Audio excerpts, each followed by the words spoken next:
ജയ് ശ്രീറാം. ഹരേ കൃഷ്ണ. എല്ലാ ഭക്തർക്കും സ്വാഗതം. നമ്മൾ രാമായണം ചർച്ച ചെയ്തുകൊണ്ടിരിക്കുകയാണ് കർക്കിടക മാസത്തോടനുബന്ധിച്ച്. ഇന്നലെ നമ്മൾ ചർച്ച ചെയ്തത് ഭഗവാൻ മാരീചനും സുബാഹുനും നല്ല പണി കൊടുക്കുകയാണ്. മാരീചൻ ഒരുവിധ രക്ഷപ്പെടുകയാണ്. ഭഗവാൻ വിട്ടതാണ് എന്ന് തന്നെ പറയാം. വിശ്വാമിത്ര മുനിക്കും മറ്റു ഋഷിമാർക്കും ഒരുപാട് സന്തോഷമാവുകയാണ്. അതിനെ തുടർന്ന്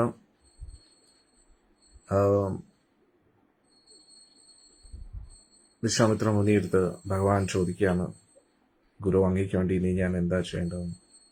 അപ്പോൾ വിശ്വാമിത്ര മുനി പറയുകയാണ്, നമുക്ക് മിഥിലയിലേക്ക് പോകണം. മിഥിലയിൽ ജനക മഹാരാജാവ് ഒരു യജ്ഞം ചെയ്യുന്നുണ്ട്.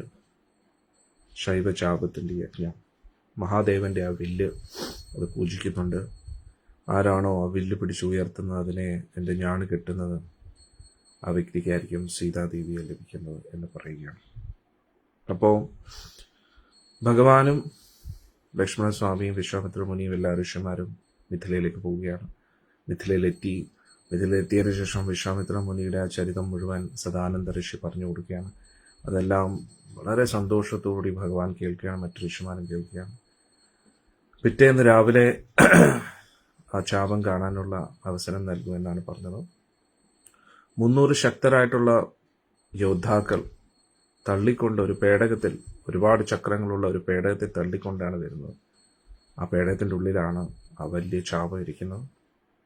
എന്നിട്ട് നമ്മുടെ ജനക മഹാരാജാവ് അഭ്യർത്ഥിക്കുകയാണ് ഭഗവാനോട് വന്ന് നോക്കാമെന്ന്. അതിനുമുമ്പേ അഭ്യർത്ഥിക്കുകയല്ല, വെല്ലുവിളിക്കുകയാണ്. അദ്ദേഹം പറയുകയാണ്, എത്രയോ ശക്തരായിട്ടുള്ള രാക്ഷസന്മാർക്കോ ദേവന്മാർക്കോ ഗന്ധർവന്മാർക്കോ ആർക്കും ഇതൊന്ന് അനക്കാൻ പോലും കഴിഞ്ഞിട്ടില്ല. പിന്നെയാണ് ഒരു സാധാരണ മനുഷ്യൻ. രാമന് വേണമെങ്കിൽ ഒന്ന് നോക്കാം എന്ന് പറഞ്ഞു. പൊതുവെ ക്ഷത്രിയന്മാരെ വെല്ലുവിളിക്കുമ്പോൾ അവരുടെ ഊർജം വർദ്ധിക്കുന്നുണ്ട്. അവർക്ക് കുറച്ചും കൂടെ അവർക്ക് ഈ ചലഞ്ചസ് ഇഷ്ടമാണ്. ആരെങ്കിലും അവരെ ഒന്ന് ചലഞ്ച് ചെയ്ത് കഴിഞ്ഞാൽ, വെല്ലുവിളിച്ചു കഴിഞ്ഞാൽ പിന്നെ അത് ഇഷ്ടമാണ് അവർക്ക്.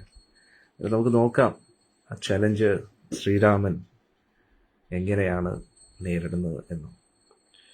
ആദ്യം നമുക്ക് ഗുരു പ്രണാമ മന്ത്രങ്ങൾ.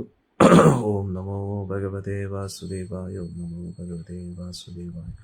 ഓം നമോ ഭഗവതേ വാസുദേവായ.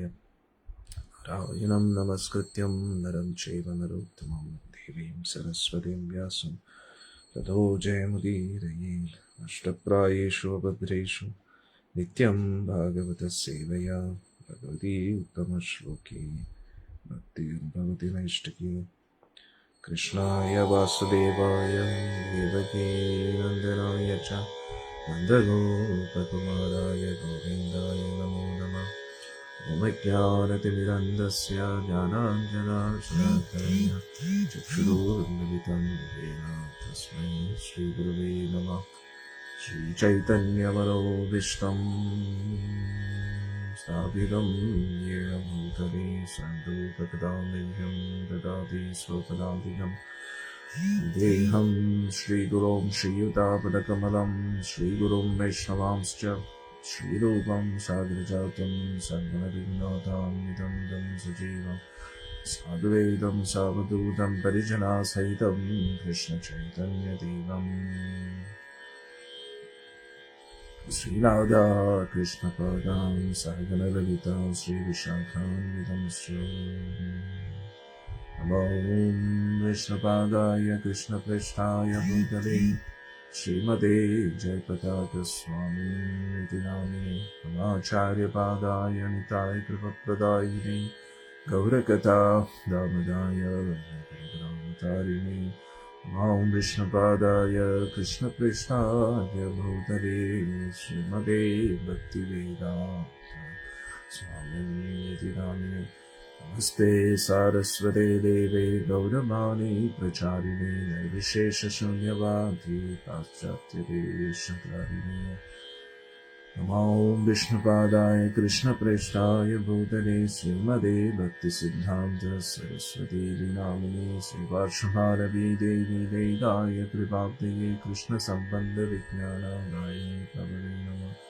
माधुर्योज्ज्वल प्रेमाढ्य श्रीरूपानिकभक्तिगा श्रीगौरकरुणा शक्ति विग्रहाय नमोस्तुते। नमस्ते गौरवाणी श्रीमूर्ते दीनतारिणे रूपानुगविरदापसिद्धान्तपद्महारिणे नमो गौरकिशोराय साक्षात् वैराग्यमूर्तये विप्रलम्बरसाम्बोधे पादाम्बुजायते नमो भक्तिविनोदाय सच्चिदानन्दलाभिने गौरशक्तिस्वरूपाय रूपाय गौराय गौराविर्भावभूमे स्तं निर्देष्टसज्जनप्रिय वैष्णव सर्वभौमा श्रीजगन्नाथाय नमो महावदन्याय कृष्णप्रेमप्रदायिने कृष्णाय कृष्णचैतन्यनाय गौरकृष्णाय जगद्वात्मकं कृष्णं भक्तरूपस्वरूपं भक्तावतारं भक्ताख्यं नमामि भक्तशक्तिदम् च कल्पतरुभ्यश्च कृपासिन्धुभ्येव च पतितानां पावनेभ्यो वैष्णवेभ्यो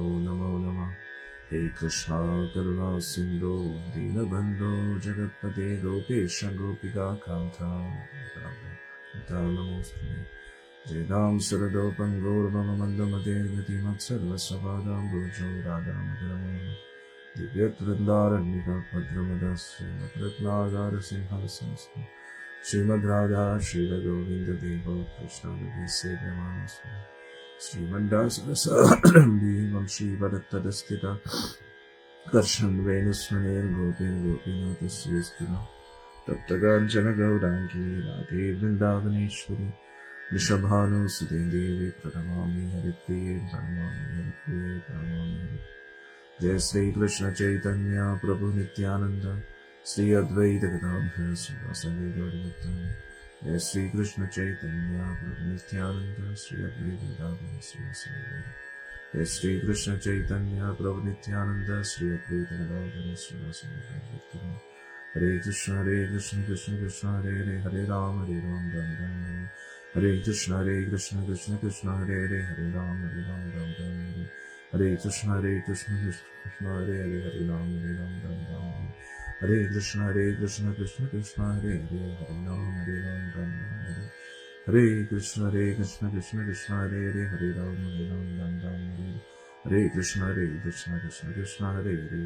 राम हरे।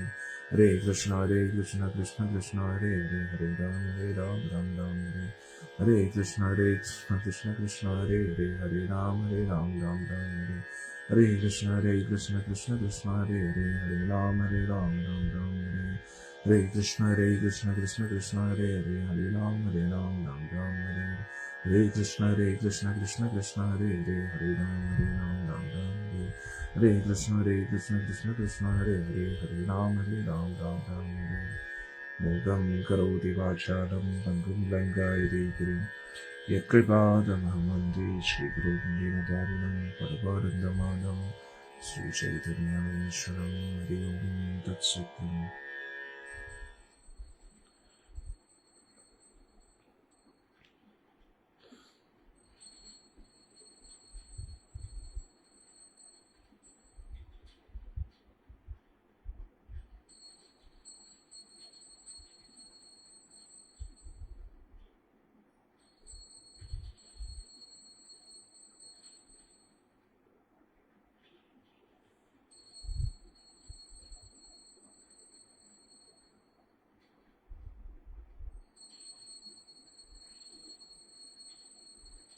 हमारी संस्कृति, हमारे संस्कार सदा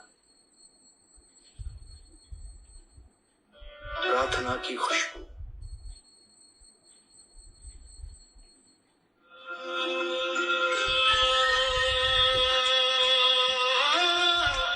मंगल भवन अमंगल हारी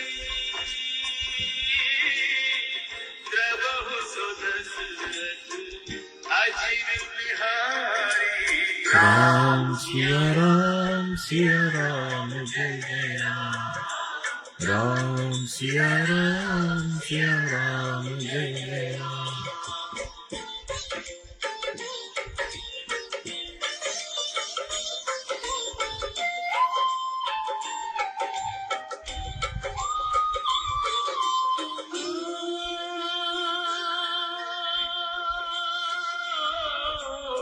सिया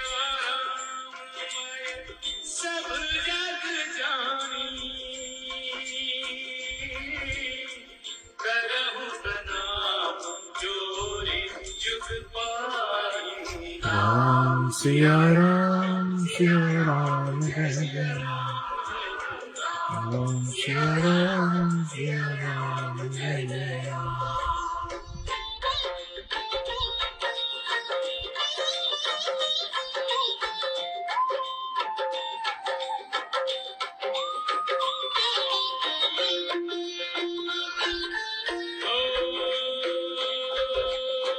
कलयुग केवल नाम आधारा, सुमेरी सुमेरी हर वक्त रही पार।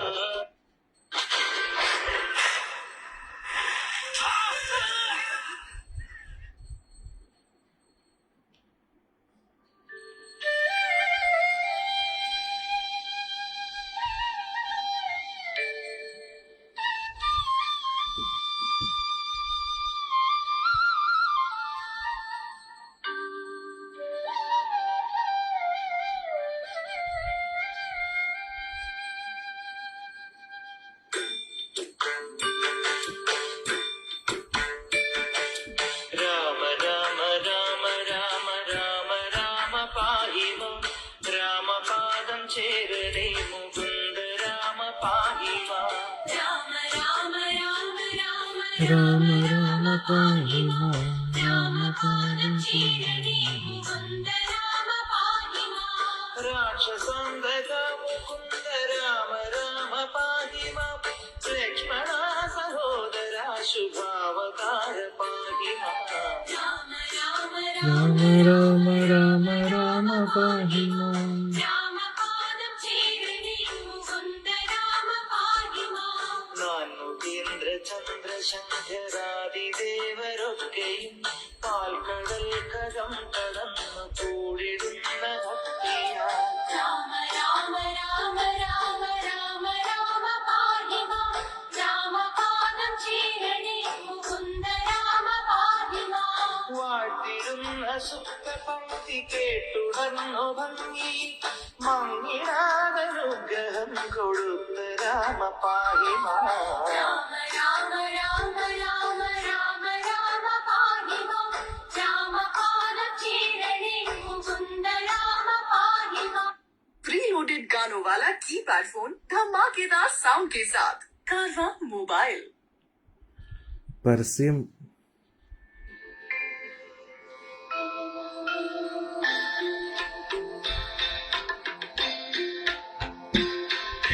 राम हे राम हे राम हे राम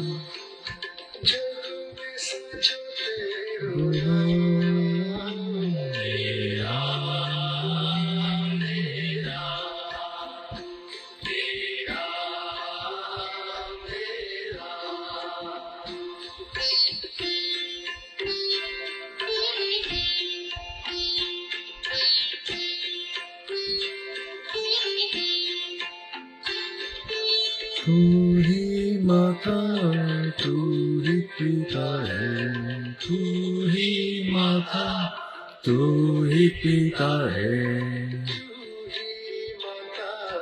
तू ही पिता है, तू ही माता तू ही पिता है। राधा कृष्ण मेरा हे राम हे राम।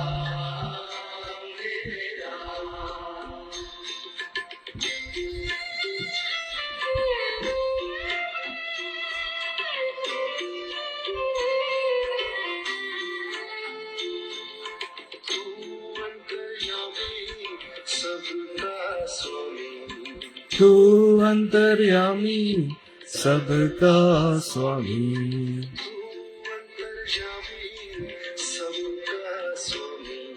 तू अंतर्यामी सबका स्वामी, दोनों में चारों धाम राम हे राम हे राम हे राम।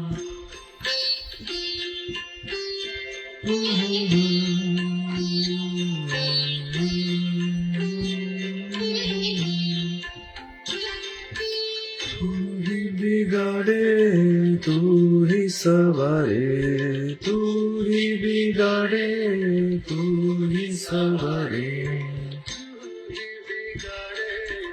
सबको सवारे, तू ही बिगाड़े, तू ही सवारे, इस जग के सारे काम।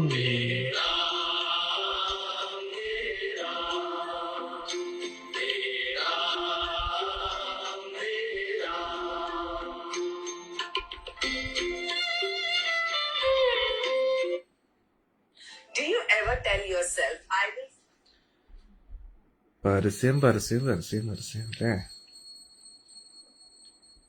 രാമ രാമ രാം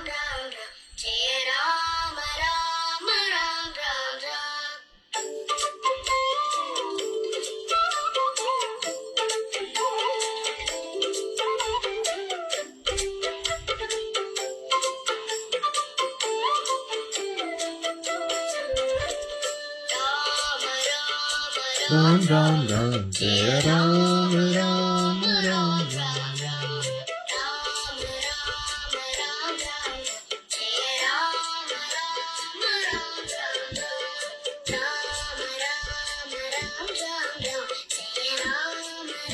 രാം രാം. രാമ രാമ രാം രാം രാം ജയ രാമ രാമ രാം രാം.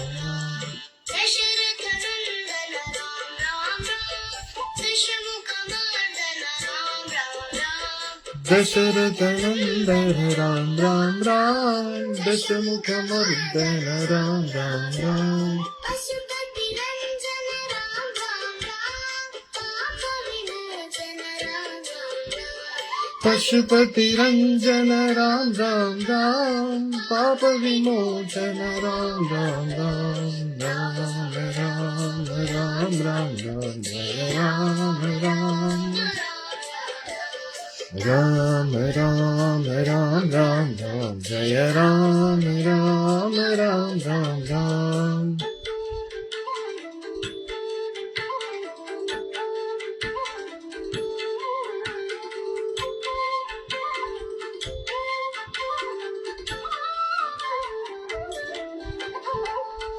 അനാഥരക്ഷക രാം രാം രാം ആപത് ബാന്ധവ രാം രാം രാം. അനാഥ രക്ഷക രാം രാം രാം. ആപത് ബാന്ധവ രാം രാം രാം.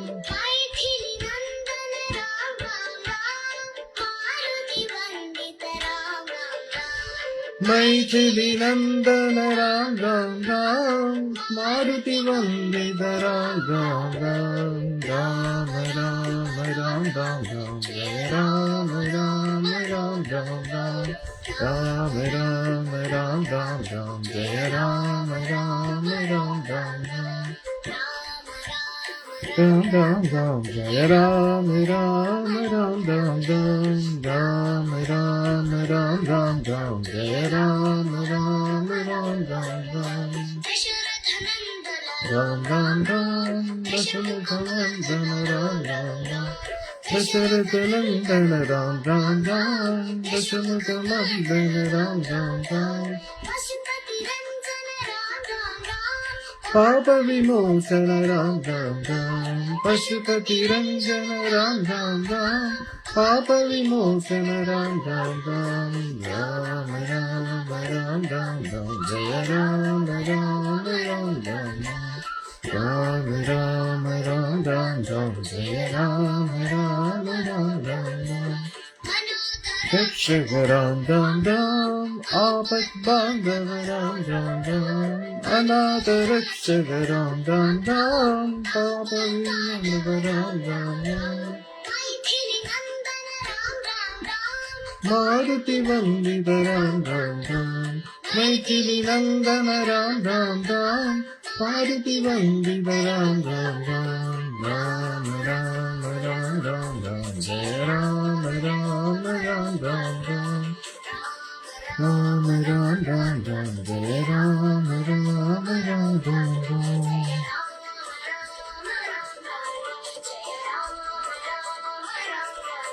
ജയ രാമ രാമ രാമ രാമ ജയ രാമ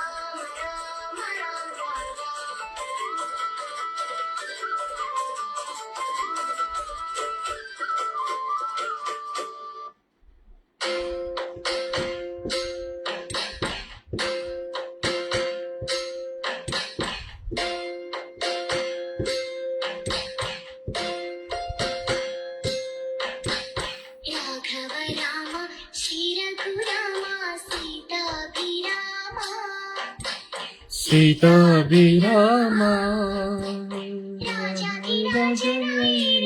ലോകവും വാഴുന്ന ശ്രീരാമ ഇരുമ്പും കൈകളിലെന്തിയ വില്ലാളി വീരനല്ലേ ൊരഹല്യയ്ക്ക് മോക്ഷം കൊടുത്ത ശ്രീരാമരമലേ ആനന്ദ രാമ ആനന്ദനാശ ലോകാഭിരാമ ലോകാഭിരാമ ജീവിതയാഗത്തിൽ രക്ഷ ചെയ്യാൻ ഞാൻ വിളിക്കുന്നു രാമ രാമ വില്ലുമമ്പും കൈകളിലേന്തിയ വില്ലാളി വീരനല്ലേ മോക്ഷം കൊടുത്ത ശ്രീരാമനല്ലേ കോമള രാമ ശ്യാമള രാമ ശ്രീരാമ രാമ സീതാഭിരാമ ഇന്നും അയോധ്യ പൊലിഞ്ഞിട നെഞ്ചിൽ നീ വാഴണേ രാമ രാമ വില്ലുമപ്പും കൈകളിലേന്തിയ വില്ലാളി വീരനല്ലേ ൊരഹല്യയ്ക്ക് മോക്ഷം കൊടുത്ത ശ്രീരാമനല്ലേ കാരുണ്യ രാമ കാരുണ്യത്തിനും കാരണമായ രാമ കാരണമായ രാമ കൗസല്യ ബാലക കൈവല്യദായക കാക്കണേ രാമ രാമ വില്ലുമമ്പും കൈകളിലെങ്കിയ വില്ലാളി വീരനല്ലേ ഒരഹല്യയ്ക്ക് മോക്ഷം കൊടുത്ത ശ്രീരാമനല്ലേ ദേവാദി രാമ വേദാന്ത രാമ ദേവാ ശ്രീരാമ ദേവാ ശ്രീരാമ ദാശരഥിയായ ഉലകം മുഴുവനും വരുന്ന രാമ രാമ വില്ലുമമ്പും കൈകളിലെങ്കിയ വില്ലാളി വീരനല്ലേ കല്ലായൊരുന്നൊരു ഹല്യയ്ക്ക് മോക്ഷം കൊടുത്ത ശ്രീരാമനല്ലേ ഹനുമാൻ നിത്യം ഭജിക്കും കീർത്തിമാനായ രാമ കീർത്തിമാനായ രാമ പ്രാർത്ഥന കേട്ട് വെളിപ്പുറത്തെത്തണേ പാഹിമാം രാമ രാമ വില്ലുമമ്പും കൈകളിലേന്തിയ വില്ലാളി വീരനല്ലേ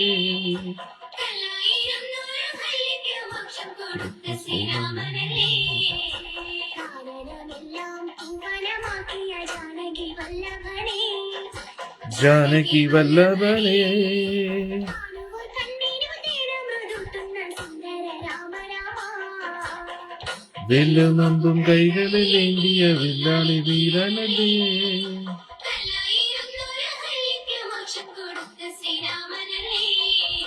ശ്രീപതി രാമ ശ്രീധര രാമ ശ്രീനാഥ രാമ ശ്രീനാഥ രാമ പഞ്ചം പറമ്പിലെ പഞ്ചവർണ്ണത്തിൽ പാടുന്നു രാമ രാമ വില്ലുമമ്പും കൈകളിലേന്തിയ വില്ലാളി വീരനല്ലേ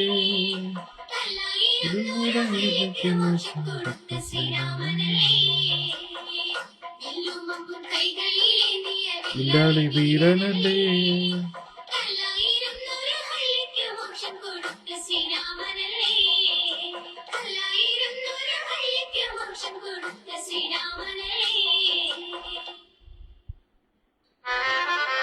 ഇതുകൂടെ കേട്ട് നമുക്ക് സസ്യം ആരംഭിക്കാം അല്ലേ?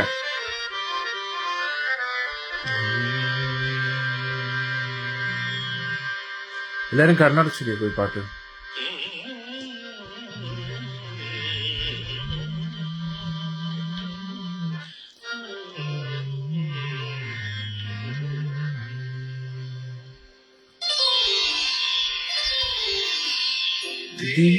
ദീനദയാലു രാമ ജയ സീതാവല്ലഭ രാമ ദീനദയാലു രാമ ജയ സീതാവല്ലഭ രാമ പാലകൻ രഘുപതി രാഘവൻ ശ്രുതജന പാലകൻ രഘുപതി രാഘവൻ പീതാംബരധരൻ പാവന രാമ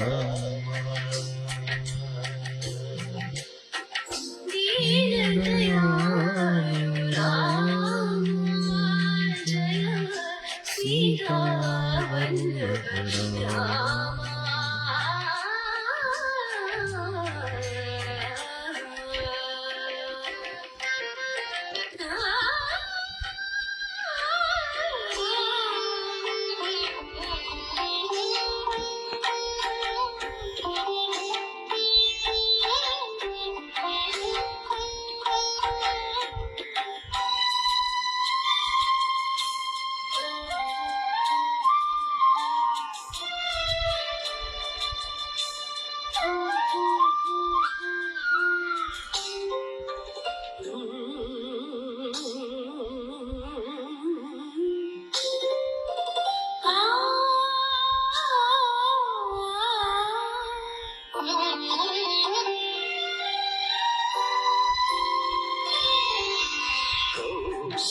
കൗസല്യാത്മജ നീടുമ്പോൾ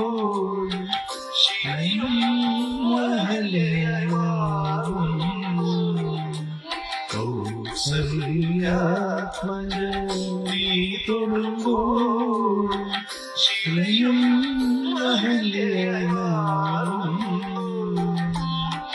ശ്രീ പരിപാലക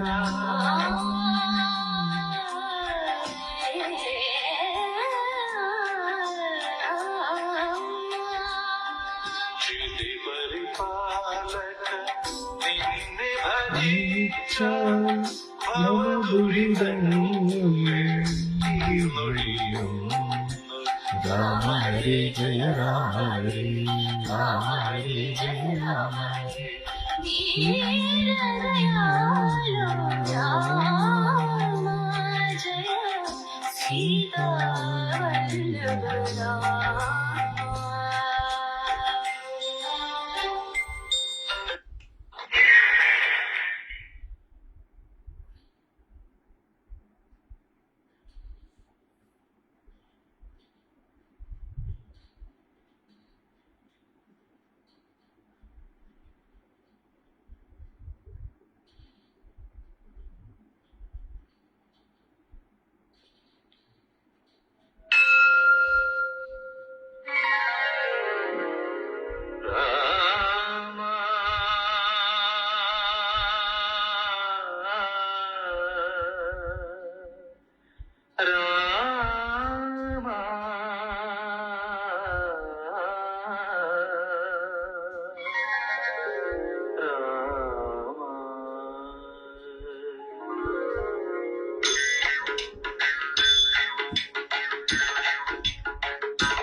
जानकी जाने राम जानकी जाने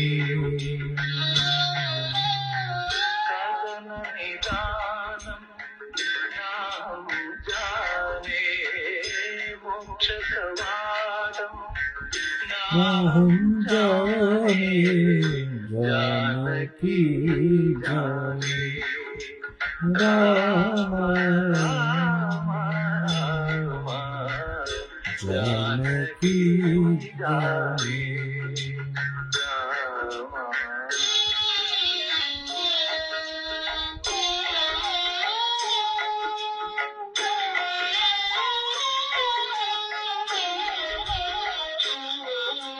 विषाद काले सखा त्वमेव भयान्तकारे प्रभात्वमेव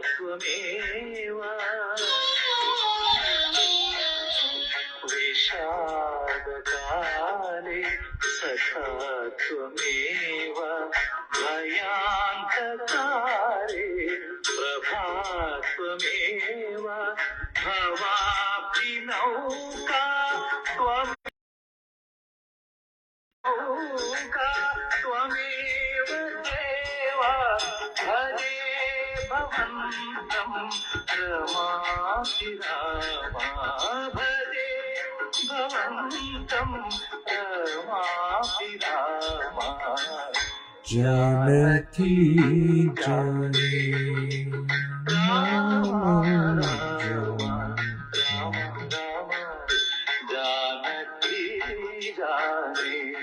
जय श्री राम. ഓക്കെ, നമുക്ക് തുടങ്ങാം. ശ്രീരാമചന്ദ്ര ഭഗവാൻ കി ജയ്, സീതാമയ്യ കി ജയ്, ലക്ഷ്മണ ഭരത ശത്രുഘ്ന സ്വാമി കി ജയ്, ഹനുമൻ സ്വാമി കി ജയ്. ഈ സത്സംഗം കേൾക്കുമ്പോൾ എല്ലാവരും കമന്റ്സിൽ രാം രാം രാം രാം രാം രാം രാം രാം രാം രാം രാം രാം ഇങ്ങനെ ടൈപ്പ് ചെയ്തുകൊണ്ടിരിക്കുന്നു കേട്ടോ. രാം രാം രാം രാം രാം ജയ രാമ രാമ രാം രാം രാം രാമ രാമ രാം രാം രാം ജയ രാമ രാമ രാം രാം രാം അനാഥ രക്ഷക രാം രാം രാം ആപദ്ബാന്ധവ രാം രാം രാം. ഓക്കെ, അപ്പോ ജനക മഹാരാജാവ് ഭഗവാനെ അങ്ങോട്ട് വെല്ലുവിളിച്ചു. വലിയ വലിയ ഗന്ധർവന്മാർക്കും ദേവന്മാർക്കും രാക്ഷസന്മാർക്കും ഇതൊന്നും അനക്കാൻ പോലും പറ്റുന്നില്ല, പിന്നെയാണ് ഒരു സാധാരണ മനുഷ്യൻ. അപ്പോ ഒരു മനുഷ്യനെ കൊണ്ട് എന്തൊക്കെയാ ചെയ്യാൻ പറ്റുന്നതെന്ന് രാമൻ കാണിച്ചു കൊടുക്കാൻ തീരുമാനിച്ചു. ഹരേ കൃഷ്ണ ഹരേ കൃഷ്ണ. ഇനി നടക്കാൻ പോകുന്ന കാര്യത്തിന് രാമനല്ല ഉത്തരവാദി, കാരണം ജനക മഹാരാജാവോട് വല്ല ആവശ്യമുണ്ടെന്ന് വെല്ലുവിളിക്കാൻ. ഹരേ കൃഷ്ണ. ഇത് രാമചരിതമാനസ് തുളസീദാസ് എഴുതിയ രാമായണത്തിന് കുറച്ചും കൂടെ മാധുര്യമാണ്, കുറച്ചും കൂടെ ഡീറ്റെയിൽ ആയിട്ടുണ്ട്. അത് ഞാൻ ഇതിനു മുമ്പേ ഉള്ള സത്സംഗി പറഞ്ഞിട്ടുണ്ട്. ഓരോരോ രാജാക്കന്മാരെല്ലാവരും വന്നിട്ട് പൊക്കാൻ നോക്കുന്നു, എവിടെ നിന്ന് പോകുന്നതിന്. എപ്പോഴും ശ്രീരാമസ്വാമിയോട് ഒരു കുലുക്കമില്ലാതെ ഇങ്ങനെ ഇരിക്കുകയാണ്. അപ്പോഴത്തേക്ക് ജനക മഹാരാജാവ് വിഷമിച്ചാകെ ഇതായിട്ട്, ഈ ഭൂമിയിൽ ക്ഷത്രിയന്മാരില്ലേ, ആണത്തോളം ക്ഷത്രിയന്മാരില്ലേ ഈ വില്ലൊന്നും പൊക്കാനായിട്ട്, ലജ്ജാവൊക്കെ പറഞ്ഞു. അപ്പോഴേക്കും ലക്ഷ്മണസ്വാമിക്ക് അങ്ങോട്ട് ദേഷ്യം കയറി. ജനക മഹാരാജാവെ, അങ്ങ് മറന്നു പോരുത്, ഈ സഭയിൽ സൂര്യവംശത്തിൽ പിറന്ന എന്റെ ജ്യേഷ്ഠൻ ഇപ്പോഴും ഉണ്ട്. അപ്പോ ആ ഒരു സ്ഥിതിക്ക് അങ്ങേക്ക് എങ്ങനെ ഇങ്ങനെ പറയാൻ കഴിയും? ഹരേ കൃഷ്ണ. അപ്പോ ലക്ഷ്മണസ്വാമി ശ്രീരാമസ്വാമിയെ നോക്കി മുന്നോട്ട് വന്ന രാമായണത്തിൽ പിന്നെ വിശ്വാമിത്ര മുനി പറഞ്ഞപ്പോഴാണ് ഭഗവാൻ മുന്നോട്ട് വരുന്നത്, അല്ലേ? അപ്പൊ നമുക്ക് നോക്കാം എന്താണ് ശ്രീരാമസ്വാമി ചെയ്യുന്നത് എന്ന്. അന്നേരം ഇവിടെ ഇന്നലെ നമ്മൾ തീർന്നത് അവിടെയായിരുന്നു. ജനക മഹാരാജ് പറയാം, വലിയ വലിയ അസുരന്മാർക്കും യക്ഷന്മാർക്കും ഗന്ധർവന്മാർക്കും കിന്നരന്മാർക്കും ഇതൊന്ന് അനക്കാൻ പോലും കഴിയില്ല, പിന്നെ ഒരു സാധാരണ മനുഷ്യൻ എന്ത് ചെയ്യാനാണ്? രാമന് വേണമെങ്കിൽ ഒന്ന് നോക്കാം എന്ന് പറഞ്ഞു. അപ്പോ ജനക മഹാരാജാവ് പറഞ്ഞപ്പോ സേവകർ വന്ന് ആ പേടകം തുറന്നു. പേടകം തുറന്നപ്പോ അതിമനോഹരമായിട്ടുള്ളൊരു വില്ല് അതിൽ കണ്ടു. അതിന്റെ ചുറ്റും ഒരു പ്രത്യേക സ്വർണ തേജസ് ഇങ്ങനെ വന്നുകൊണ്ടേയിരിക്കുകയാണ്. ഇത് കൊമ്പ് വെച്ച് നിർമ്മിച്ചതാണ്. അന്നേരം ഒന്ന് ആലോചിച്ചു, ഏതോ ഒരു കാളയുടെ കൊമ്പായിരിക്കാം. ഇത്രയും വെറും കൊമ്പ് കൊണ്ടാണ് ഇത്രയും വലിയൊരു വില്ല് പണിഞ്ഞു വെച്ചിരിക്കുന്നത്. അതില് സ്വർണത്തിന്റെയും വെള്ളിയുടെയും പല പല കൊത്തുപണികളും ചെയ്തു വെച്ചിട്ടുണ്ട്. സ്വർണം കൊണ്ട് പല പല ദേവന്മാരുടെ ലീലകളൊക്കെ, അതിൽ ഒരുപാട് നൂറുകണക്കിന് മണികൾ, ആഭരണങ്ങൾ അതിലിങ്ങനെ അലങ്കാരത്തിനായിട്ട് വെച്ചിട്ടുണ്ട്. അതിലെല്ലാം വജ്രത്തിന്റെയും പല രത്നങ്ങളെയും അതിൽ ഒട്ടിച്ചു വെച്ചിട്ടുണ്ട്. രണ്ട് കുമാരന്മാരും ആ വില്ലിനെ കണ്ടപ്പോൾ ഒരു പ്രത്യേക സന്തോഷം തോന്നി, കാരണം അവരുടെ മെയിൻ ആയുധം വില്ലാണല്ലോ. ശ്രീരാമസ്വാമി ബഹുമാന സൂചകമായിട്ട് ഒന്ന് കൈകൂപ്പി തലകുനിച്ച് നമസ്കരിച്ചു. എന്നിട്ട് പ്രദക്ഷിണം ചെയ്തു. എന്നിട്ട് ശ്രീരാമസ്വാമി വിശ്വാമിത്ര മുനി ഒന്ന് നോക്കി. ഉടനെ വിശ്വാമിത്ര മുനി ഇങ്ങനെ തല കുനിച്ചൊന്ന് അനുമതി നൽകി. വിശ്വാമിത്ര മുനിയുടെ നിർദ്ദേശത്തെ മനസ്സിലാക്കി ശ്രീരാമസ്വാമി വില്ലിന്റെ നടുക്കായിട്ട് കൈകൂപ്പി വണങ്ങി. എന്നിട്ട് ജനക മഹാരാജാവിനോട് പറഞ്ഞു, കാരണം നേരത്തെ ജനക മഹാരാജാവ് എന്തായിരുന്നു പറഞ്ഞ്, വലിയ വലിയ രാക്ഷസന്മാർക്കോ ദേവന്മാർക്കോ ഗന്ധർവന്മാർക്കോ ഇതൊന്നും അനക്കാൻ പോലും പറ്റുന്നില്ല, പിന്നെ ഒരു സാധാരണ മനുഷ്യൻ എന്ത് ചെയ്യാനാണ് എന്ന് പറഞ്ഞ്. അപ്പോൾ രാമന് വേണമെങ്കിൽ ഒന്ന് നോക്കാം എന്ന് പറഞ്ഞു. അന്നേരം നോക്കാൻ മാത്രമേ പറഞ്ഞിട്ടുള്ളൂ. അപ്പോൾ ശ്രീരാമസ്വാമി ജനക മഹാരാജനെ നോക്കിയിട്ട് പറഞ്ഞു, എനിക്കൊന്ന് ഇതിൻ്റെ ഭാരവും തൂക്കവും അളവും തൂക്കവും ഒന്ന് അറിയാൻ വേണ്ടി ഒന്ന് പൊക്കണമെന്നുണ്ടെന്ന്. ഞാനൊന്ന് ഇതൊന്ന് ഉപയോഗിച്ച് നോക്കാൻ ആഗ്രഹിക്കുന്നു. അതിൻ്റെ ഭാരവും അതിൻ്റെ ശക്തിയും അറിയാനായിട്ട് ഞാനതൊന്ന് പൊക്കിയെടുത്തോട്ടെ എന്ന് ചോദിച്ചു. അപ്പോൾ ഇത് കേട്ടപ്പോൾ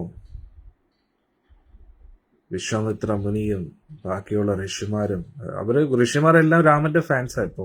കാരണം അവരുടെ മുമ്പിൽ വെച്ചിട്ടാണ് നല്ല എന്തോ മാരീചനും സുഭാവനും നല്ല പണി കൊടുത്തത്. അതുകൊണ്ട് അവരൊക്കെ ജയ് ജയ് ജയ് എന്നത്, അതായത് ഞാൻ ഇതൊന്ന് പരീക്ഷ നോക്കാൻ ആഗ്രഹിക്കുന്നു എന്ന് പറഞ്ഞപ്പോൾ അവർക്ക് മനസ്സിലായി ഇനി ഈ വില്ലിന്റെ കാര്യത്തിൽ ഒരു തീരുമാനം. അങ്ങനെ രാമൻ ആ വില്ലിന്റെ മുകളിൽ ആ കൈ അങ്ങോട്ട് വെച്ചു. ആ സമയത്ത് എല്ലാവർക്കും നെഞ്ചെടുപ്പ് കൂടി. അവിടെയുള്ള എല്ലാവരും നിശബ്ദരായിട്ടിരിക്കുകയായിരുന്നു. ക്ഷത്രിയന്മാർക്ക് പേടി. അയ്യോ, ഇനി രാമൻ അങ്ങനെ പൊക്കുവോ, രാമൻ പൊക്കുവോ, രാമൻ വില്ല് പൊക്കുവോ, എല്ലാവരും പേടിച്ചിരിക്കുകയാണ്. രാമൻ പൊക്കിയാൽ തീർന്നുമില്ല, സീത പിന്നെ രാമന്റെ എന്ന് പറഞ്ഞിരിക്കുകയാണ് കുറച്ച് ക്ഷത്രിയ രാജാക്കന്മാർ. എന്നിട്ട് അതേ സമയത്ത് മിഥിലയിലുള്ള എല്ലാവരും പ്രാർത്ഥിക്കുകയോ, അയ്യോ രാമനെ കൊണ്ട് പൊക്കാൻ പറ്റണേ പറ്റണേ പറ്റണേ ഇങ്ങനെ പ്രാർത്ഥിച്ചുകൊണ്ടിരിക്കുക. ജനക മഹാരാജന്റെ നെഞ്ചെടുപ്പ് കൂടി. ഭഗവാനെ, ഈ രാമനെ കൊണ്ട് പൊക്കിപ്പിക്കാൻ.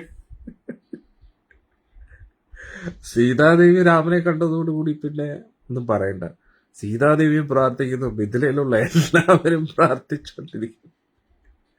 ലക്ഷ്മണസ്വാമിക്ക് ഒരു പുലുക്കമല്ല. ലക്ഷ്മണസ്വാമിക്ക് അറിയാമോ ഇതൊക്കെ എന്ത്. വിശ്വാമിത്ര മുനിയുടെ ഉള്ളിൽ ചെറിയൊരു ആശങ്ക, രാമനെ കൊണ്ട് പറ്റുമോ. ബാക്കി ഋഷിമാരും വളരെ ആകാംക്ഷയോടെ കാത്തിരിക്കുകയാണ് ഈ നിമിഷത്തിനായിട്ട്. അപ്പൊ രാമൻ ആ വില്ലിന്റെ നടുവിലോട്ട് ഒന്ന് തൊട്ടു. അപ്പോഴേക്കും രാമൻ ഒട്ടും അനങ്ങാതെ കുറെ നേരം ഇങ്ങനെ നിൽക്കുകയാണ്. അപ്പൊ ജനക മഹാരാജന്റെ ശ്വാസം പോയി. ജനക മഹാരാജ് എന്തു പറ്റി, രാമൻ എന്താ ഇത്ര സമയം എടുക്കും. പക്ഷേ വിശ്വാമിത്ര മുനി ചെറുതായിട്ടൊന്ന് ചിരിച്ചു. കാരണം അദ്ദേഹത്തിന് അറിയായിരുന്നു രാമന്റെ ശക്തി എന്താണ്.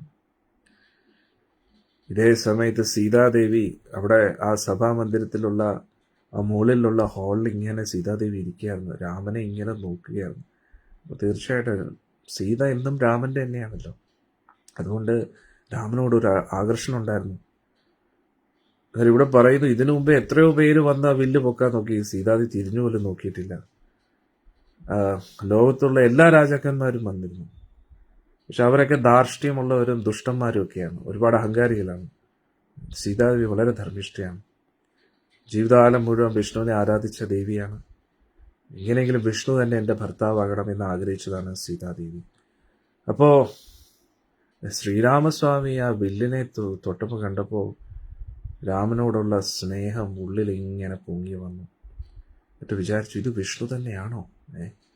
അങ്ങനെ ഉള്ളിൽ ആ സ്നേഹം ഇങ്ങനെ വർദ്ധിച്ച് അതൊരു ഉത്കണ്ഠയായിട്ട് മാറി. രാമന് വില്ല് പൊക്കാൻ പറ്റുമോ? രാമൻ എൻ്റെ ഭർത്താവാൻ കഴിയുമോ? അങ്ങനെ കയ്യിൽ ഇങ്ങനെ വിറച്ചുകൊണ്ടിരിക്കുകയാണ് ദേവി രാമന് വേണ്ടിയുള്ള ആ മാലയായിട്ട്.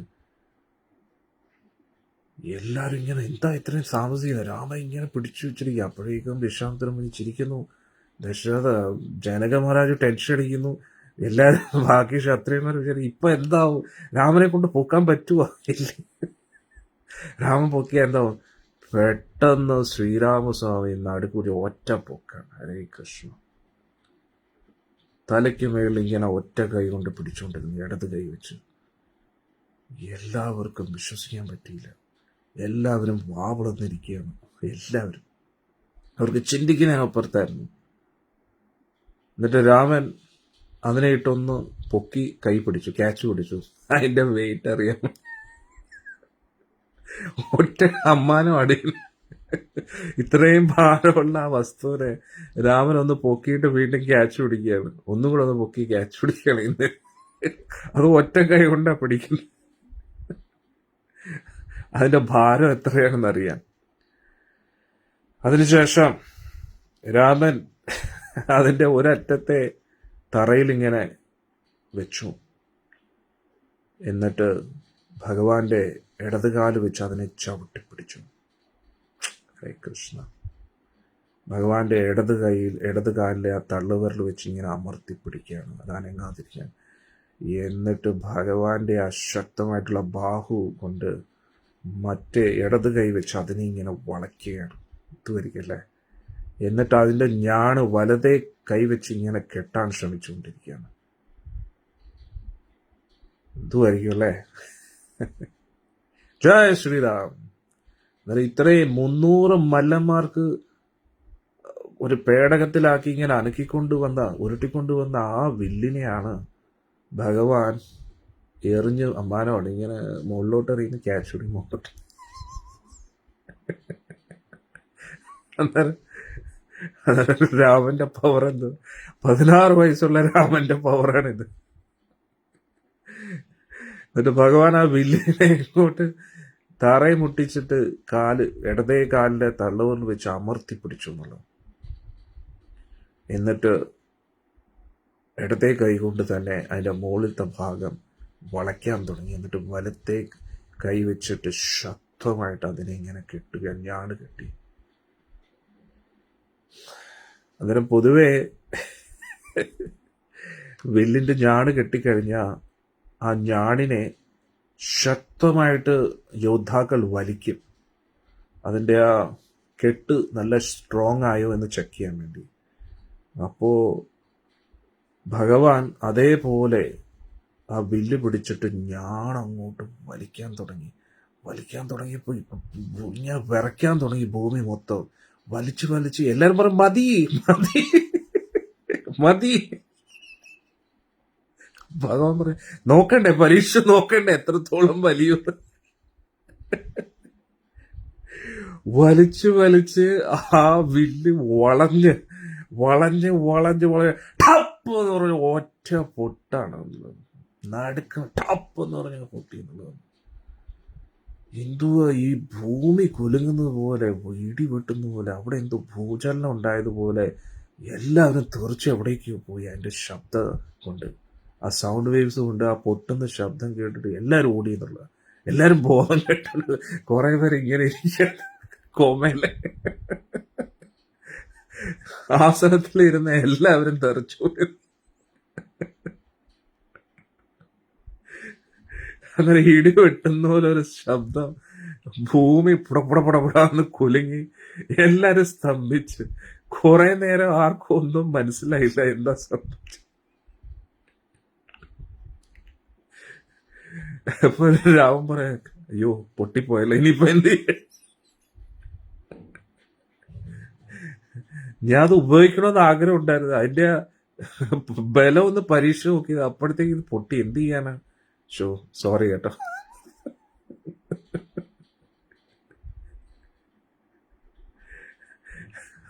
ഒന്നാലോചിച്ച്, രാമന്റെ ബാഹുബലം താങ്ങാനുള്ള പവർ പോലും ആ ചാപത്തിനില്ല. എന്തുവല്ലേ. ഹരേ കൃഷ്ണ. ജനകുമാരെ കുറച്ചു മുമ്പേ പറഞ്ഞല്ലോ, വലിയ ദേവന്മാർക്കും അസുരന്മാർക്കും ഈ വില്ലൊന്നും അനക്കാൻ പോലും പറ്റുന്നില്ല. പിന്നെ അവനൊരു സാധാരണ മനുഷ്യൻ വല്ല ആവശ്യം ഉണ്ടായിരുന്നു? അങ്ങനെ വെല്ലുവിളിച്ചില്ലാതെ ആ വില്ല് ഇപ്പോഴും അതേപോലെ ഇരുന്നു. രാമൻ ശാന്തനായിട്ടിരിക്കും, പക്ഷെ വെല്ലുവിളിച്ചാൽ വിടത്തില്ല. രാമൻ വെല്ലുവിളി സ്വീകരിച്ചു കഴിഞ്ഞാൽ പിന്നെ ആരൊക്കെ വന്ന് പറഞ്ഞാലും നിക്കത്തില്ല. ഇനി ഒരാൾ വരും, പരശുരാമസ്വാമി. അപ്പം ഭഗവാൻ ഇത് പൊതുവെ നമ്മൾ ഞാണ് കെട്ടിക്കഴിഞ്ഞാൽ അതിന്റെ ബലം ഒന്ന് പരീക്ഷിക്കണ്ടേ, എത്രത്തോളം കെട്ടിയത് സ്ട്രോങ് ആയോ ഇല്ലയോ എന്നൊക്കെ ചെക്ക് ചെയ്യണ്ടേ. അപ്പൊ അത്രയും ചെയ്തതേ ഉള്ളൂ, അപ്പോഴേക്ക് വില്ല് ഒടിഞ്ഞ്. അല്ല, വില്ല് ഒടിക്കാൻ വേണ്ടി ഒടിച്ചതല്ല. അതാണ് രാമൻ. നമ്മൾ പൊതുവെ എന്താ വിചാരിക്കുന്നത്, രാമൻ ഒടിക്കാൻ വേണ്ടി ഇങ്ങനെ കഷ്ടപ്പെട്ട് എന്ന് പറഞ്ഞ് ഇങ്ങനെ ഒട്ടിച്ച അല്ല. രാമൻ ഇവിടെ ഞാണ് കെട്ടിയിട്ട് അതൊന്ന് വലിച്ചതേ ഉള്ളൂ, അപ്പോഴേക്കും വില്ല് ഒടിഞ്ഞ്. അപ്പൊ എന്തുവരിക രാമന്റെ പവർ. നാരായണ നാരായണ. ജനകനാണെങ്കിൽ ഒന്നും പറയാനില്ല, സ്തംഭിച്ചു. അദ്ദേഹം വിശ്വാമിത്രനോട് പറഞ്ഞ് രാമന്റെ ബലം എന്താണെന്ന് എനിക്ക് ഇപ്പോഴാ മനസ്സിലായി. രാമന്റെ ഈ ഒരു എന്താ പറയുന്നത്, ഇത് അതുല്യമാണ് രാമന്റെ ബലം. രാമനെ പതിയായിട്ട് ലഭിച്ചതിലൂടെ എൻ്റെ സീത ധന്യയായി എന്ന് പറഞ്ഞു. ജനക മഹാരാജാവിന്റെ കണ്ണിൽ നിന്ന് കണ്ണീരിങ്ങനെ വരാൻ തുടങ്ങി. അപ്പോ ജനക മഹാരാജന് മനസ്സിലായി, രാമൻ ഒരു സാധാരണ ക്ഷത്രിയനല്ല, ഇതിലൊരു സംശയമില്ല. ഇതിനു മുമ്പേ ഒരു രാജാക്കന്മാർക്കും ഒരു ചെറുതായിട്ട് ഒരു ഇഞ്ച് പോലും അനക്കാൻ പറ്റിയില്ല. ചിലവർക്ക് ആ വില്ലിനെ നോക്കാൻ തന്നെ പേടിയായിരുന്നു. പക്ഷെ രാമനാണെങ്കിലോ ഒരു മുള പിടിക്കുന്ന പോലെ, മുളയുടെ ഒരു കമ്പ് പിടിക്കുന്ന പോലെയാണ് ലാഘവത്തോടുകൂടി. ഈ കുട്ടികൾ മുള കമ്പ് വെച്ച് കളിക്കുന്ന പോലെയാണ് രാമൻ അത് പൊക്കിയത്. അപ്പോൾ ഒരു ജനക മഹാരാജാവ് സീതാദേവിയെ ഒന്ന് നോക്കി ബാൽക്കണിയിരുന്നു. സീതാദേവിയാണെങ്കിൽ തുള്ളിച്ചാടുന്ന അവസ്ഥയിലാണ്. എങ്ങനെയൊക്കെയോ ഉള്ളിലെ സന്തോഷത്തെ ഇങ്ങനെ അടക്കി വെച്ചിരിക്കുകയാണ്. അപ്പോ സീതാദേവിക്ക് അപ്പോഴേ കെട്ടിപ്പിടിച്ച് ഒരു ഉമ്മയെ കൊടുക്കുന്നത്.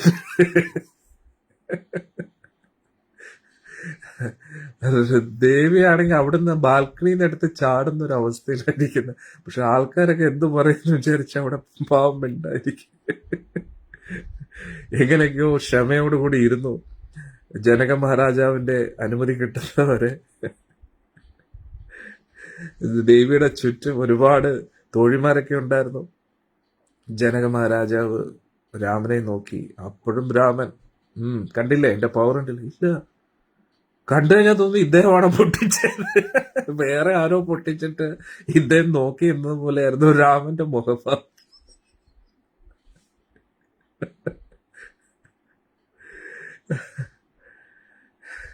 എന്തേ കൃഷ്ണ.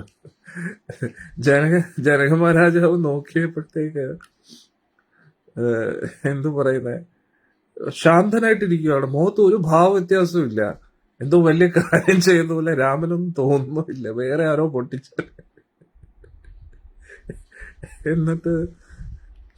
എന്നിട്ട് ആ പൊട്ടിച്ച വില്ല് അതേപോലെ പേടത്തി എന്നാ കൊണ്ടുവയ്ക്കുമെന്ന് പറഞ്ഞ പോലെ. രാമൻ എന്ന് പറഞ്ഞ ആക്ഷനാണ്. പൊതുവെ ഭഗവാൻ അങ്ങനെയാണ്. ശ്രീകൃഷ്ണ ഭഗവാന്റെ എല്ലാ കാര്യങ്ങളും അങ്ങനെയാണ്. പറച്ചില് കുറവും എന്തോ ചിലപ്പോൾ പറയത്തില്ല, മാൻ ഓഫ് ഫ്യൂ വേർഡ്സ് എന്ന് പറയുന്ന പോലെ പളപ്പളപ്പളപ്പളാന്നൊന്നും സംസാരിക്കത്തില്ല. ആക്ഷനാണ് കൂടുതൽ. ഹിരണ്യകശിപു എവിടെയാണ് നിന്റെ ഈശ്വരൻ, എവിടെയാണ് ഈശ്വരൻ എന്ന് പറഞ്ഞപ്പോ അവിടെ ഡയലോഗ് ഒന്നുമില്ല. തൂണെല്ലാം പിളർന്നു വന്നിട്ട് എല്ലാം ചെയ്തിട്ട് ഒറ്റപ്പോക്കാണ്. അന്നേരം ഭഗവാൻ എന്ന് പറഞ്ഞ ആക്ഷനാണ്. അതേപോലെ ഭക്തരും ആക്ഷനിലാണ് കൂടുതൽ വിശ്വസിക്കുന്നത്. വാക്കുകളിൽ അധികം ബാജം അടിച്ച് സമയം കളയത്തില്ല. അപ്പോ ഇവിടെ ജനക മഹാരാജാവ് രാമന്റെ അടുത്ത് എന്നിട്ട് പറഞ്ഞു, ഞാൻ അങ്ങേക്ക് നൽകിയ പ്രതിജ്ഞ പൂർത്തീകരിക്കുകയാണ്. സീതാദേവിയുടെ എൻ്റെ മകൾ സീതയുടെ കൈ അങ്ങ് സ്വീകരിക്കണം. ആരാണോ വില്ലിന്റെ ഞാണ് കെട്ടുന്നത് ആ വ്യക്തിക്കാണ് എൻ്റെ മകളായ സീതയെ കൊടുക്കുന്നത്. സീത എന്ന് പറഞ്ഞാൽ എൻ്റെ പ്രാണനെക്കാട്ടിയും പ്രിയമാണ്. പക്ഷെ സീതയെ എനിക്ക് തരാൻ ഒട്ടും മനസ്സ് വരുന്നില്ല. പക്ഷെ എന്നിട്ടും ഞാൻ സീതയെ നൽകുകയാണ് എന്ന് പറഞ്ഞു. അപ്പോഴേക്കും സീതാദേവി ആ ബാൽക്കണിയിൽ നിന്ന് മെല്ലെ ഇങ്ങനെ ഇറങ്ങി താഴോട്ട് വരികയാണ്. ദേവി അതിമനോഹരമായിട്ടുള്ള ഒരു പട്ടുവസ്ത്രം ധരിച്ചിരിക്കുന്നു. ഇവിടെ പറയുന്ന ഒരു മറൂൺ കളറിലെ, പിന്നെ കഴുത്തിൽ മുത്തുമാലയുണ്ട്. ദേവിയുടെ കാലിൽ സ്വർണ്ണ പാദസരമുണ്ട്, അതിങ്ങനെ കിലുങ്ങിക്കൊണ്ടിരിക്കുന്നു. ദേവിയുടെ ചെവിയിൽ വജ്രത്തിൻ്റെ കുണ്ടലങ്ങളുണ്ട്, അതിങ്ങനെ ആടിക്കൊണ്ടിരിക്കുന്നു.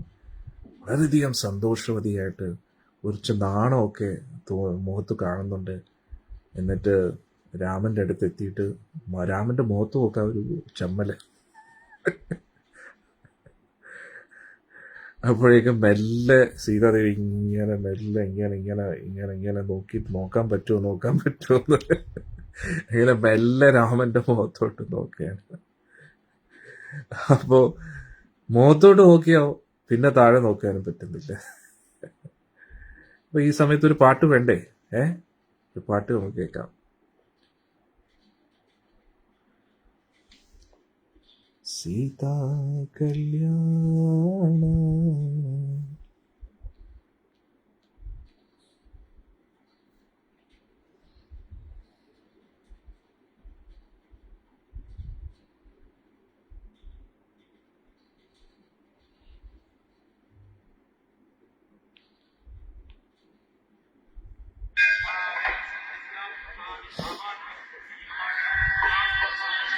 നമ്മൾ അയോധ്യയിലാണെന്ന് വിചാരിക്കുക.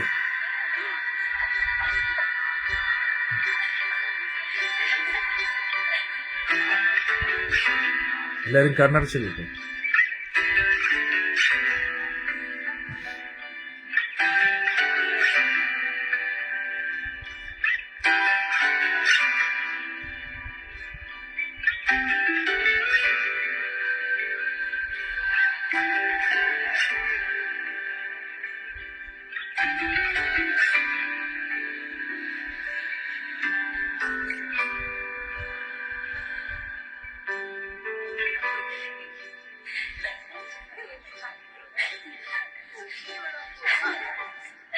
पावन स्तुति पात्र पावन चरित्र पावन स्तुति पात्र पावन चरित्र रवि सोमवर नेत्र रमणीय गात्र पावन स्तुति पात्र पावन चरित्र रवि सोमवर नेत्र रमणीय गात्र सीता कल्याण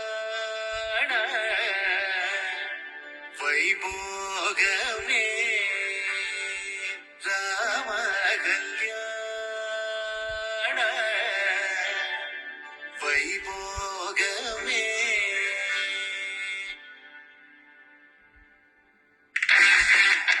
पावन स्तुति पात्र पावन चरित्र रवि सोमवर नेत्र रमणीय गात्र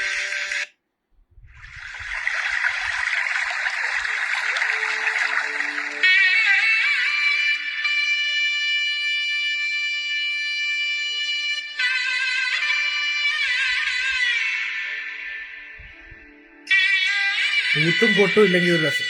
അതുകൊണ്ടാണ് ഇത് മാറ്റിയത്.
ഹരേ കൃഷ്ണ. ഇനി നമുക്ക് തുടരാം. അപ്പോ സീതാദേവി വളരെ സന്തോഷത്തോടുകൂടി മുന്നോട്ട് വന്നു. രണ്ടുപേർക്കും ഹൃദയം ഇങ്ങനെ ഉരുകുന്ന പോലെ തോന്നി. സീതാദേവിയുടെ അച്ഛനായ ജനക മഹാരാജാവ് അനുമതി നൽകിയ ഉടൻ തന്നെ രാമന്റെ മുന്നിലേക്ക് എത്തി. എന്നിട്ട് കഴുത്തിലേക്ക് മാല അണിയാൻ തുടങ്ങും. അപ്പം ഭഗവാൻ ഇങ്ങനെ കുനിയാതെ ഇങ്ങനെ നിൽക്കുക. അപ്പോൾ എല്ലാവരും വന്ന് മോനെ കുനിയ. സീതാദേവിക്ക് ഭഗവാന്റെ തോള് വരെയാണ് ഹൈറ്റ്. അപ്പം കുനിയാൻ പറഞ്ഞു. അപ്പോൾ പറഞ്ഞു ഇല്ല, നമ്മള് സൂര്യവംശികൾ ആരുടെ മുമ്പിലും തലമുക്കി.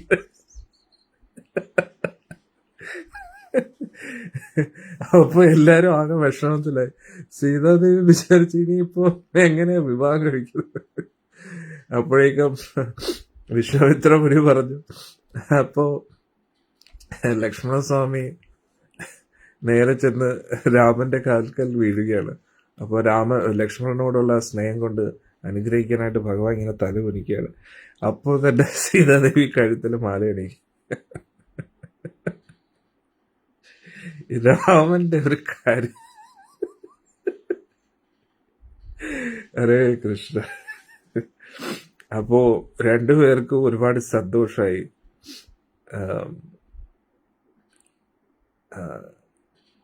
സീതാദേവി സ്വീകരിച്ചു ഭഗവാനെ ഭർത്താവായിട്ട്. അപ്പോഴേക്കും സീതാദേവിക്ക് നാടൻ കൊണ്ടൊരു പരിവായി പാവം. അതുകൊണ്ട് രാമനെ നോക്കാനേ പറ്റുന്നില്ല. വിരലൊക്കെ ഇങ്ങനെ വായിലൊക്കെ വെച്ചിട്ട് എന്തോ അന്നേരം ഒന്നും പറയാൻ പറ്റാത്ത രീതിയിൽ പാവം സീതാദേവി അച്ഛനായ ജനക മഹാരാജാവിന്റെ അടുത്തേക്ക് എത്തി.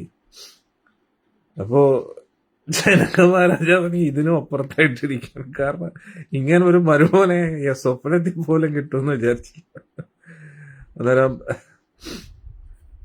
അന്നേരം പക്ഷെ ജനക മഹാരാജാവിന്റെ തൃപ്തിയാവുന്നില്ല. ഒരു കല്യാണം കൊണ്ടൊന്നും ആവത്തില്ല, ഭംഗിയായിട്ട് ഇവരുടെ വിവാഹം നടത്തണം എന്ന് പറഞ്ഞ വിശ്വാമിത്ര മുനിയുടെ അനുമതിയൊക്കെ ചോദിച്ചു. അങ്ങനെ എത്രയും പെട്ടെന്ന് ദൂതന്മാരെ അയോധ്യയിലേക്ക് അയക്കാൻ പറഞ്ഞിരിക്കുകയാണ്. അന്നേരം ദശരഥ മഹാരാജാവിനെ അറിയിക്കാനായിട്ട്. ഉടൻ തന്നെ ജനക മഹാരാജാവിന്റെ മന്ത്രിമാര് അയോധ്യയിലേക്ക് എത്തി. 3 ദിവസം കൊണ്ട് അവര് നേരെ കൊട്ടാരത്തിലേക്ക് എത്തി. എന്നിട്ട് ദശരഥ മഹാരാജാവിന്റെ മുന്നിലെത്തി. വളരെ ശക്തനായിട്ടുള്ള ചക്രവർത്തി സമ്രാട്ട് ദശരഥ മഹാരാജാവ് അവിടെ ഇരിക്കുകയാണ്.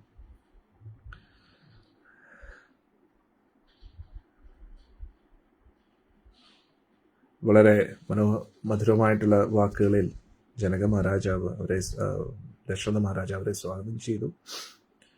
മന്ത്രിമാർ, അന്നേരം പൊതുവേ ദശരഥ മഹാരാജാവ് എന്ന് പറഞ്ഞു കഴിഞ്ഞാൽ നമ്മൾ വളരെ അദ്ദേഹത്തിന്റെ ആ വീര്യവും ശൗര്യവും നമ്മൾ ഇതുവരെ കേട്ടിട്ടില്ല. സത്യം പറഞ്ഞു, മഹാശക്തനായിരുന്നു. ഈ ലോകം ഭൂമി മുഴുവൻ ഭരിച്ചിരുന്ന ചക്രവർത്തിയായിരുന്നു. ഇന്ന് നമ്മൾ ഒരു മംഗളസ്തോത്രം രാമന്റെ പാഠം ഇന്ന് ഇത് കഴിഞ്ഞിട്ട് അന്നേരം അതിൽ പറയും, ചക്രവർത്തി തനൂജായ സർവഭൗമായ മംഗളം. ചക്രവർത്തിയുടെ മകനാണ് രാമൻ. മംഗളം കൗശലേന്ദ്രായ മഹനീയ ഗുണാത്മനേ ചക്രവർത്തി തനൂജായ സർവഭൗമായ മംഗളം. മഹാശക്തനായിട്ടുള്ള ചക്രവർത്തിയാണ് ദശരഥ മഹാരാജാവ്. പക്ഷെ രാമൻ എന്ന് പറഞ്ഞാൽ ദശരഥ മഹാരാജാവിന്റെ വീക്ക്നെസ്സാണ്. അങ്ങനെയായിരിക്കണം നമ്മളും ഭക്തിയിൽ. നമ്മൾ എത്ര വലിയ ചക്രവർത്തിയാണെങ്കിലും നമുക്ക് ഭഗവാനാണ് ഏറ്റവും ഇമ്പോർട്ടൻറ്റ്. ഭഗവാൻ എന്ന് പറഞ്ഞാൽ നമ്മുടെ ഹൃദയം അലിയണം. അങ്ങനെയായിരിക്കണം നമ്മൾ, അല്ലേ? അപ്പൊ ഇവിടെ വളരെ ജനക മഹാരാജാവുമായിട്ട് ജനകന്റെ പുത്രി ജാനകിയായിട്ട് വിവാഹം നടന്നു എന്ന് പറഞ്ഞപ്പോൾ ദശരഥ മഹാരാജന് വലിയ സന്തോഷമായി. എന്നിട്ട് നടന്ന കാര്യങ്ങളൊക്കെ പറഞ്ഞു. താടകയെ വധിച്ചതും മാരീചനെയും സുബാഹുവിനെ ഒരു പണി കൊടുത്തതും സുബാഹുവിനെ കൊന്നതുമൊക്കെ ഇപ്പോൾ സീതാദേവി വിവാഹം കഴിച്ചു എന്ന് പറഞ്ഞപ്പോൾ അപ്പം ദശരഥ മഹാരാജ് ചിന്തിക്കുകയായിരുന്നു, ഈ പുത്രന്മാരുടെ വിവാഹത്തിന് വേണ്ടി ഞാൻ ഇങ്ങനെ ടെൻഷൻ അടിച്ചുകൊണ്ടിരിക്കുകയായിരുന്നു. ആ സമയത്തായിരുന്നു വിശ്വാമിത്ര മുനി വന്നത്. തീർച്ചയായിട്ടും ഇത് നിയോഗം തന്നെയാണ്. ഇപ്പോൾ ആ ഒരു വിവാഹം നടന്നിരിക്കുന്നു. ദശരഥ മഹാരാജാവ് അദ്ദേഹത്തിൻ്റെ മന്ത്രിമാരോട് എല്ലാവരും ചോദിച്ചു. അങ്ങനെ അടുത്ത ദിവസം തന്നെ മിഥിലയിലേക്ക് യാത്ര ആരംഭിക്കുകയാണ്. അദ്ദേഹത്തിൻ്റെ മന്ത്രിമാരും പുരോഹിതന്മാരെയൊക്കെ കൊണ്ട് അടുത്ത ദിവസം തന്നെ തിരിച്ചു. വലിയ സൈന്യ സന്നാഹത്തോടു കൂടി 5 ദിവസം കൊണ്ട് അവർ മിഥിലയിലേക്ക് എത്തുകയാണ്. ദശരഥ മഹാരാജാവ് ജനക മഹാരാജാവിനെ കണ്ടു. വളരെ സന്തോഷത്തോടു കൂടി അങ്ങോട്ടും ഇങ്ങോട്ടും അമൂല്യമായിട്ടുള്ള ഉപഹാരങ്ങളൊക്കെ നൽകി ജനക മഹാരാജാവ് ദശരഥ മഹാരാജാവിനെ ആലിംഗനം ചെയ്തു. രണ്ടും പഴയ സുഹൃത്തുക്കളാണ്. ഒരുപാട് നേരം വിവാഹത്തെക്കുറിച്ച് ഇങ്ങനെ ചർച്ച ചെയ്തിരുന്നു. ജനക മഹാരാജാവ് പറഞ്ഞു ദശരഥ മഹാരാജാവിനോട് സീതാദേവി എങ്ങനെയാണ് ഭൂമിയിൽ നിന്ന് വന്നത് എന്നൊക്കെ പറഞ്ഞു. എന്നിട്ട് അദ്ദേഹം കേട്ട ആ ഒരു പ്രവചനം അതും കേട്ടു എന്നൊക്കെ പറഞ്ഞു. അതായത് നാരദ മഹർഷി ഒരിക്കൽ വന്നിരുന്നു ഇവിടെ. എന്നിട്ട് പറഞ്ഞിരുന്നു സീത എന്ന് പറയുന്നത് വിഷ്ണുവിൻ്റെ നിത്യശക്തിയാണ്. വിഷ്ണു തന്നെ സ്വയം സീതയുടെ ഭർത്താവാകാൻ വേണ്ടി വരും എന്ന് പറഞ്ഞു. അതുകൊണ്ട് തന്നെയാണ് വിഷ്ണുവിനെ കൊണ്ട് മാത്രം സാധ്യമാകുന്ന ഒരു വെല്ലുവിളി ഇവിടെ വെച്ചത്, ഒരു ചലഞ്ച് വെച്ചത്. അങ്ങയുടെ മകൻ ആ പരീക്ഷണത്തിൽ വിജയിച്ചിരിക്കുകയാണ്. അങ്ങയുടെ മകൻ തെളിയിച്ചു അങ്ങയുടെ മകൻ വിഷ്ണുവാണ്. അപ്പോൾ രാമന്റെ ആ ദിവ്യത്വം കേട്ടപ്പോൾ ദശരഥ മഹാരാജന് വലിയ അത്ഭുതമായി. പക്ഷെ എന്നാലും വിശ്വസിക്കാൻ കുറച്ച് ബുദ്ധിമുട്ടാണ്. കാരണം രാമൻ എൻ്റെ കുഞ്ഞാണ്. ഇവരിങ്ങനെയൊക്കെ വിചാരിക്കുന്നു, അതൊന്നും എനിക്കൊരു പ്രശ്നമല്ല. അപ്പോഴേക്കും നോക്കി, ഇപ്പോൾ രാമൻ കുറച്ച് അകലെയായിട്ട് കൈകൂപ്പി തല ഇങ്ങനെ കുനിച്ചിരിക്കുകയാണ്. രാമനെ കണ്ടുടൻ തന്നെ ദശരഥ മഹാരാജ് അങ്ങ് ഉരുകാൻ തുടങ്ങി. ഉള്ളിലുള്ള ആ രാമനെക്കുറിച്ചുള്ള ആ ഒരു സ്നേഹം വാത്സല്യമൊക്കെ, രാമൻ്റെ ആ ദിവ്യത്വത്തെക്കുറിച്ചുള്ള ചിന്തകളൊക്കെ അകറ്റി. എന്നിട്ട് വീണ്ടും ജനക മഹാരാജാവിനോട് പറഞ്ഞു, ഈ വിവാഹം ഏതൊക്കെ രീതിയിൽ അങ്ങേക്ക് നടത്താൻ ആഗ്രഹമുണ്ടോ അതൊക്കെ നമുക്ക് നടത്താം. ബ്രാഹ്മണരുടെ നിർദ്ദേശപ്രകാരം അങ്ങ് നടത്തൂ. പിന്നെ ദാനധർമ്മങ്ങൾ നൽകുന്നതിലൂടെ നമുക്ക് ലഭിക്കുന്ന അനുഗ്രഹം അത് എങ്ങനെ കൊടുക്കുന്നു അതിനനുസരിച്ചാണ്. അതുകൊണ്ട് അധികം താമസിക്കാതെ വേണ്ട ആചാര അനുഷ്ഠാനങ്ങളെല്ലാം ഭംഗിയായി നടത്തുന്നു എന്ന് ഉറപ്പുവരുത്തുക. ദശരഥ മഹാരാജാവിന് നിർബന്ധമായിരുന്നു ശാസ്ത്രാനുസൃതമായിട്ട് തന്നെ വിവാഹ ചടങ്ങുകൾ പൂർത്തീകരിക്കേണ്ടതാണ്.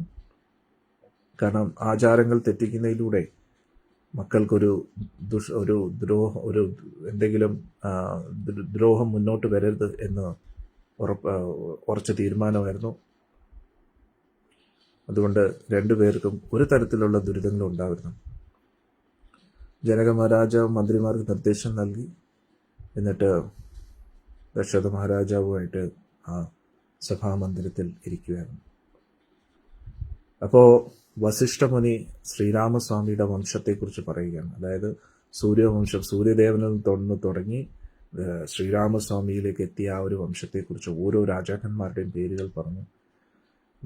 രാമന്റെ വംശത്തെക്കുറിച്ച് കേട്ടതിന് ശേഷം ജനക മഹാരാജാവ് സീതാദേവിയുടെ ആ ഒരു വംശത്തെക്കുറിച്ച് പറയുകയാണ്. ബ്രഹ്മദേവനിൽ നിന്ന് തുടങ്ങിയ ആ വംശത്തെ. ജനക മഹാരാജാവ് ഇത് കഴിഞ്ഞതിന് ശേഷം വിശ്വാമിത്ര മുനി പറഞ്ഞു, വിശ്വാമിത്ര മുനി പറഞ്ഞു, സീതാദേവിയുടെ അനുജത്തി ഊർമിള രാമന്റെ സഹോദരനായ ലക്ഷ്മണനെ വിവാഹം കഴിക്കുന്ന ഒരു അഭ്യർത്ഥന വെച്ചു. എന്നിട്ട് ജനക മഹാരാജാവിന്റെ സഹോദരനായ കുശധ്വജൻ അദ്ദേഹത്തിന്റെ 2 പെൺകുട്ടികളെ ഭരതനും ശത്രുഘ്നനും വിവാഹം കഴിപ്പിച്ചു കൊടുത്തു. അങ്ങനെ ഒരു ചടങ്ങിൽ തന്നെ 4 വിവാഹം നടക്കട്ടെ എന്നു.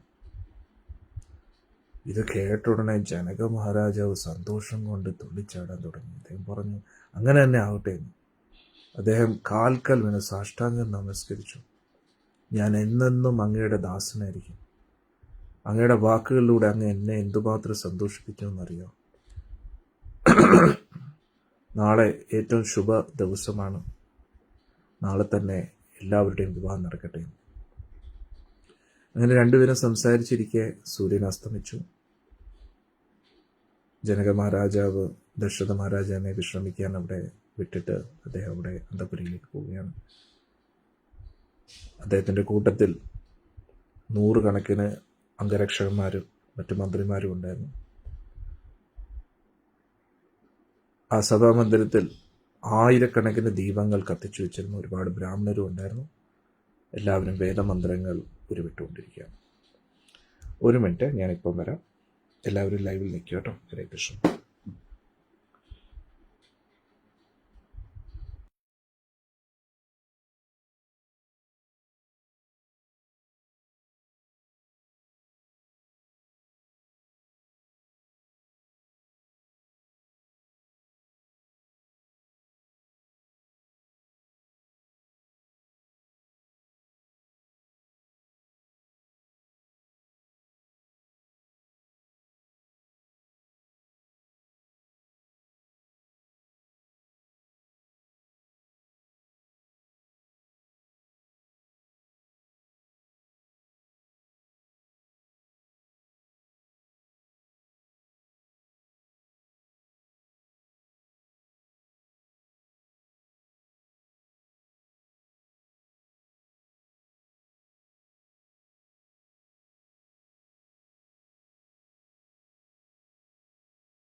ജയ് ശ്രീറാം.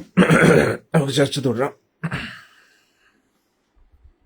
പിറ്റേ ദിവസം ദശരഥ മഹാരാജാവ് അതിരാവിലെ തന്നെ എഴുന്നേറ്റു. അദ്ദേഹത്തിൻ്റെ പ്രാതകർമ്മങ്ങളെല്ലാം പൂർത്തീകരിച്ചു. ശുഭമായിട്ട് എല്ലാ കാര്യങ്ങളും നടക്കാൻ വേണ്ടിയുള്ള കർമ്മങ്ങളും ചെയ്തു. അദ്ദേഹത്തിൻ്റെ 4 പുത്രന്മാരും ബ്രാഹ്മണ പുരോഹിതന്മാർക്ക് ലക്ഷക്കണക്കിന് പശുക്കളെ ദാനമായിട്ട് നൽകി. ചക്രവർത്തി അദ്ദേഹം സ്വയം, ദശരഥ മഹാരാജ് സ്വയം സ്വർണരത്നങ്ങൾ ആയിരക്കണക്കിന് ഋഷിമാർക്ക് ദാനമായിട്ട് നൽകി. അതായത് വിവാഹം കാണാൻ വേണ്ടി വന്ന എല്ലാവർക്കും. എന്നിട്ട് 4 കുമാരന്മാരുടെ അവരുടെ തല മുണ്ടനം ചെയ്തു എന്ന് പറയുന്നു. എന്നിട്ട് പട്ടുവസ്ത്രം ധരിച്ചു. അമൂല്യമായിട്ടുള്ള രത്നങ്ങൾ ധരിച്ചു. അതിതേജസ്വിയായിട്ടുള്ള 4 കുമാരന്മാരുടെ അടുത്ത് ദശരഥ മഹാരാജാവ് ബ്രഹ്മദേവനെ പോലെ, 4 ദിക്പാലകന്മാരോട് കൂടി നിൽക്കുന്ന ബ്രഹ്മദേവനെ പോലെ തോന്നിപ്പിച്ചു. വലിയൊരു മണ്ഡപം തന്നെ ഈ ചടങ്ങിന് വേണ്ടി നിർമ്മിച്ചിരുന്നു. അതിൻ്റെ ഭിത്തികളെല്ലാം മാർബിൾ കൊണ്ട് നിർമ്മിച്ചതായിരുന്നു. പല പല രത്നങ്ങൾ കൊണ്ട് അലങ്കരിച്ച പല പല വേറെ തൂണുകളും ഇവിടെ ഉണ്ടായിരുന്നു.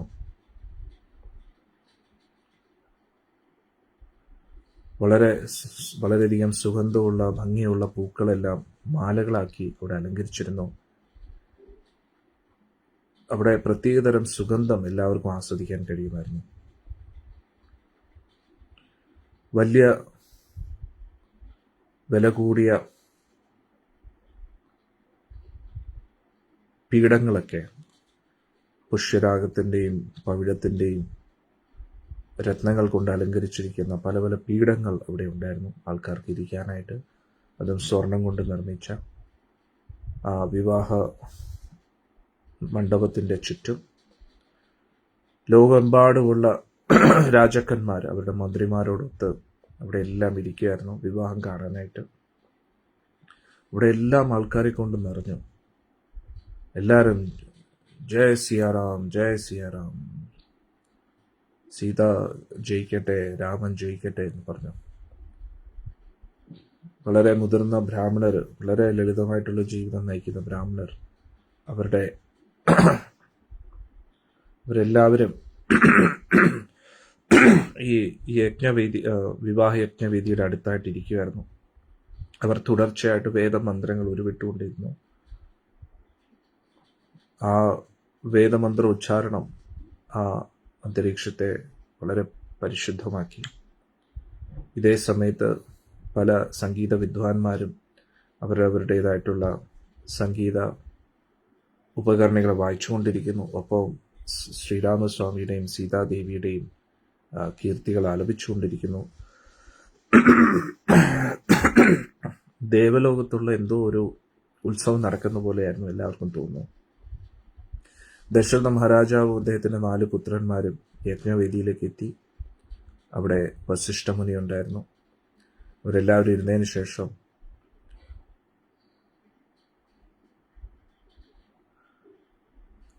എല്ലാവരും നോക്കി നിൽക്കെ സീതാദേവിയും മറ്റ് 3 കുമാരിമാരും അവിടെ എത്തുകയാണ്. അപ്പോൾ എല്ലാ കുമാരന്മാർക്കും അവരവരുടെ ഭാര്യമാരെ കണ്ടപ്പോൾ പ്രത്യേക ആകർഷണം തോന്നി. വില കൂടിയ പട്ടുവസ്ത്രം ധരിച്ചുകൊണ്ട് ആഭരണങ്ങളെ കൊണ്ട് അലങ്കരിച്ചും 4 കുമാരിമാരും 4 ദേവിമാരെ, ദേവലോകത്തു നിന്ന് 4 ദേവിമാരെ പോലെ തോന്നി. അവര് 4 പേരും അവരുടേതായ വരന്റെ മുമ്പിൽ ഇരുന്നു. എന്നിട്ട് നാണം കൊണ്ട് മുഖത്ത് നോക്കാൻ പറ്റുന്നില്ല. വസിഷ്ഠമുനി അപ്പോൾ തന്നെ വിവാഹ ചടങ്ങ് ആരംഭിക്കുകയാണ്. ജനക മഹാരാജ മുന്നോട്ട് വന്നു. ഒരുപാട് സന്തോഷം കൊണ്ട് തൊണ്ടയിടറുകയായിരുന്നു. അദ്ദേഹത്തിന് സംസാരിക്കാൻ കഴിയുന്നില്ല. എന്നിട്ട് പറഞ്ഞു, എൻ്റെ പ്രിയപ്പെട്ട രാമ, ഞാൻ എൻ്റെ സീതയെ നിനക്ക് നൽകുകയാണ്. എൻ്റെ പ്രിയപ്പെട്ട മകൾ, എൻ്റെ എല്ലാ ധാർമ്മിക പ്രവൃത്തിയിലും സീത നിന്റെ കൂട്ടത്തിൽ കാണും. അവളെന്നും നിന്റെ വിശ്വസ്തയായിരിക്കും. നിന്റെ നിഴൽ പോലെ നിന്നെ പിന്തുടരും.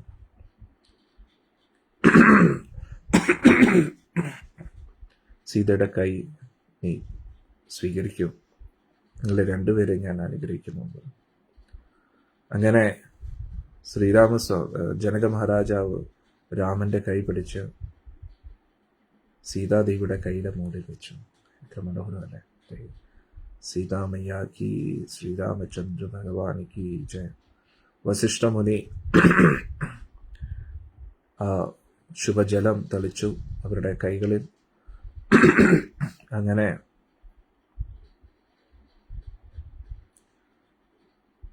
അതായത് വിവാഹ ചടങ്ങ്, കന്യാദാനം നടന്നതായിട്ട് അവിടെ ഉറപ്പിച്ചു. സീതാദേവിയുടെ കൈ പിടിച്ചുകൊണ്ട് രാമൻ യജ്ഞഹോമകുണ്ടത്തിന് ചുറ്റും പ്രദക്ഷിണം ചെയ്തു. ഇതേ സമയത്ത് മുകളിലുള്ള ദേവന്മാർ ഇതെല്ലാം കണ്ടിട്ട് വളരെയധികം സന്തോഷിച്ചു. അവരെല്ലാം പുഷ്പവൃഷ്ടി ചെയ്യാൻ തുടങ്ങി. എല്ലാവരും വളരെയധികം സന്തോഷിച്ചു. ദശരഥ മഹാരാജാവും കരഞ്ഞുകൊണ്ടിരിക്കുന്നു, ജനക മഹാരാജാവും കരഞ്ഞുകൊണ്ടിരിക്കുന്നു. ഇവിടെ പറയുന്നു, രാമന്റെ നിറം മരതകമണിയെ പോലെ പച്ച നിറം. എന്നിട്ട് സീതാദേവിയുടെ നിറമാണെങ്കിൽ വെളുത്ത നിറം.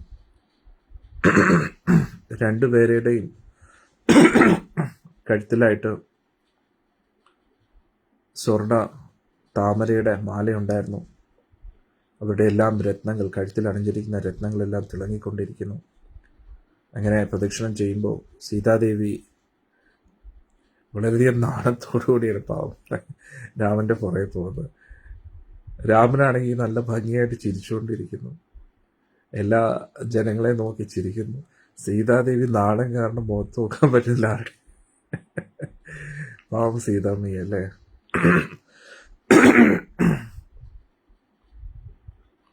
ഇതേ സമയത്ത് ഇതേപോലെ രാമന്റെ മറ്റു സഹോദരങ്ങളും ഓരോരുത്തരായിട്ട് ഭരത സ്വാമിയുടെയും പിന്നെ ലക്ഷ്മണസ്വാമിയുടെയും ശത്രുഘ്നസ്വാമിയുടെയും വിവാഹം നടന്നു. ലക്ഷ്മണസ്വാമി ഊർമിളാദേവിയെ വിവാഹം കഴിച്ചു. ഭരതസ്വാമി മാണ്ഡവിയെയും ശത്രുഘ്നസ്വാമി ശ്രുതകീർത്തിയെയും വിവാഹം കഴിച്ചു.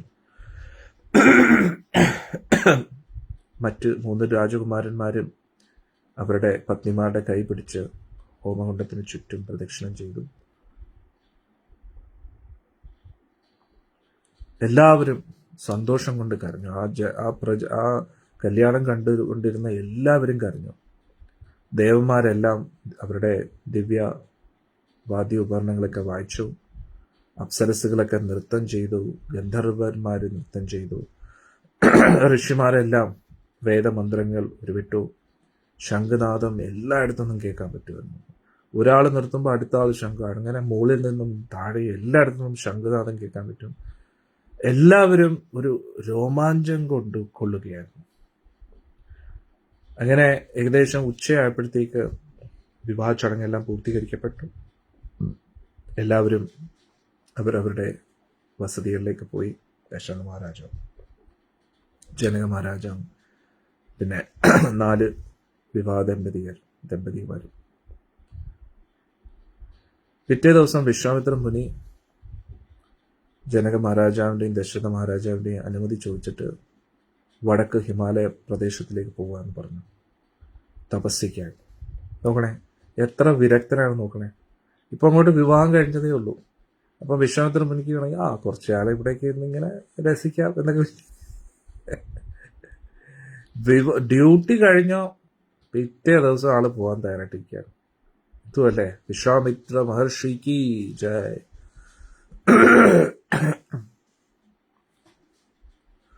ജനക മഹാരാജാവ് അദ്ദേഹത്തിന്റെ പെൺകുട്ടികൾക്കായിട്ട്, അതായത് അയോധ്യയിലേക്ക് ലക്ഷക്കണക്കിന് പശുക്കളെയും ലക്ഷക്കണക്കിന് ആനകളെയും കുതിരകളെയും രഥങ്ങളെയും പടയാളികളെയും കൊടുത്തയച്ചു. ജനക മഹാരാജാവിന്റെ സമ്പത്ത് അസീമിതമായിരുന്നു പറയുന്നത്. കാരണം സാക്ഷാൽ മഹാലക്ഷ്മി അല്ലേ സീതാദേവി. കോടാനുകോടി പട്ടുവസ്ത്രങ്ങളും പല പല മെത്തകളും കുന്നുകണക്കിന് സ്വർണ്ണ നാണയങ്ങളും വെള്ളിയും രത്നങ്ങളും ഒക്കെ നൽകിയെന്നുള്ളതാണ്. എന്നിട്ട് ഒരുപാട് തോഴിമാരെയും മക്കൾക്കായിട്ട് കൊടുക്കുകയാണ്, അവരുടെ സേവനത്തിനായിട്ട് പെൺകുട്ടികളുടെ. കുറച്ച് ദിവസങ്ങൾക്ക് ശേഷം ദശരഥ മഹാരാജാവ് അയോധ്യയിലേക്ക് തിരിക്കുകയാണ്. വലിയ ഒരു സൈന്യ വ്യൂഹമുണ്ട്, അതിൻ്റെ മുന്നിലായിട്ട് ദശരഥ മഹാരാജാവ് നടക്കുകയാണ്. അങ്ങനെ ദശരഥ മഹാരാജാവ് അദ്ദേഹത്തിൻ്റെ മക്കളുമായിട്ട് ഋഷിമാരുടെ അകമ്പടിയോട് കൂടി അയോധ്യയിലേക്ക് യാത്ര ആരംഭിച്ചു. അപ്പോൾ ഒരു പ്രത്യേകതരം ശകുനങ്ങൾ ദശരഥ മഹാരാജാവിന് കാണാൻ പറ്റുകയാണ്. പക്ഷികളെല്ലാം ഭയപ്പെട്ട് കരയാൻ തുടങ്ങുന്നു. അവരെല്ലാം ഭയപ്പെട്ട് ഇവരുടെ തലയുടെ മേളിൽ കൂടെ പറക്കുകയാണ്. എന്തോ ഒരു ആപത്ത് വരുന്ന സൂചന. ഇത് കണ്ടിട്ട് ദശരഥ മഹാരാജാവിൻ്റെ ഹൃദയം തുടിക്കാൻ തുടങ്ങി, മനസ്സിൽ ഒരുപാട് ഭയം തോന്നാൻ തുടങ്ങി. ദശരഥ മഹാരാജാവ് വസിഷ്ഠമുനിയോട് ചോദിച്ചു, ഈ ശകുനത്തിന്റെ ലക്ഷണം എന്താണ്? അപ്പോ വസിഷ്ഠമുനി പറഞ്ഞു, ഈ ശകുനം എന്തിനാണ് സൂചിപ്പിക്കുന്നതെന്ന് ചോദിച്ചപ്പോൾ പറഞ്ഞു, എന്തോ വലിയൊരു ആപത്ത് വരുന്നതായിട്ട് തോന്നുന്നു. പക്ഷേ ഇതേ സമയത്ത് മാൻകൂട്ടം ഇടതു നിന്ന് വലത്തോട്ട് പോവുകയാണ്. അതിൻ്റെ അർത്ഥം ആ ആപത്തിനെ നമ്മൾ തരണം ചെയ്യുന്നു, അങ്ങ് ഭയപ്പെടേണ്ട. വളരെ ഭയപ്പെടുത്തുന്ന പല ശബ്ദങ്ങളും കേൾക്കാൻ തുടങ്ങി.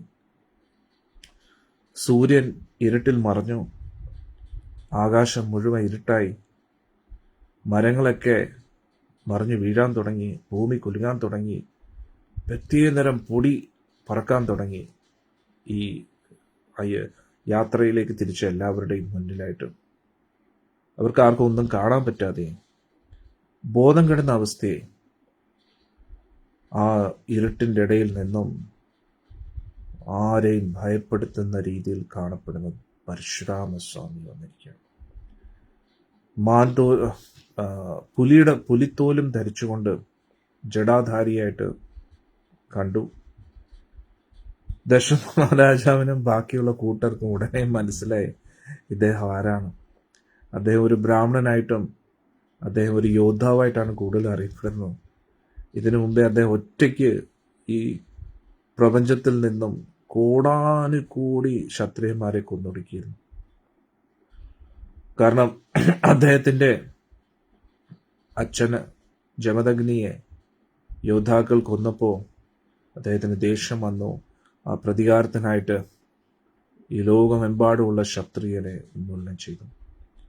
ഇപ്പോ കയ്യിലൊരു മഴവും പിടിച്ചുകൊണ്ട്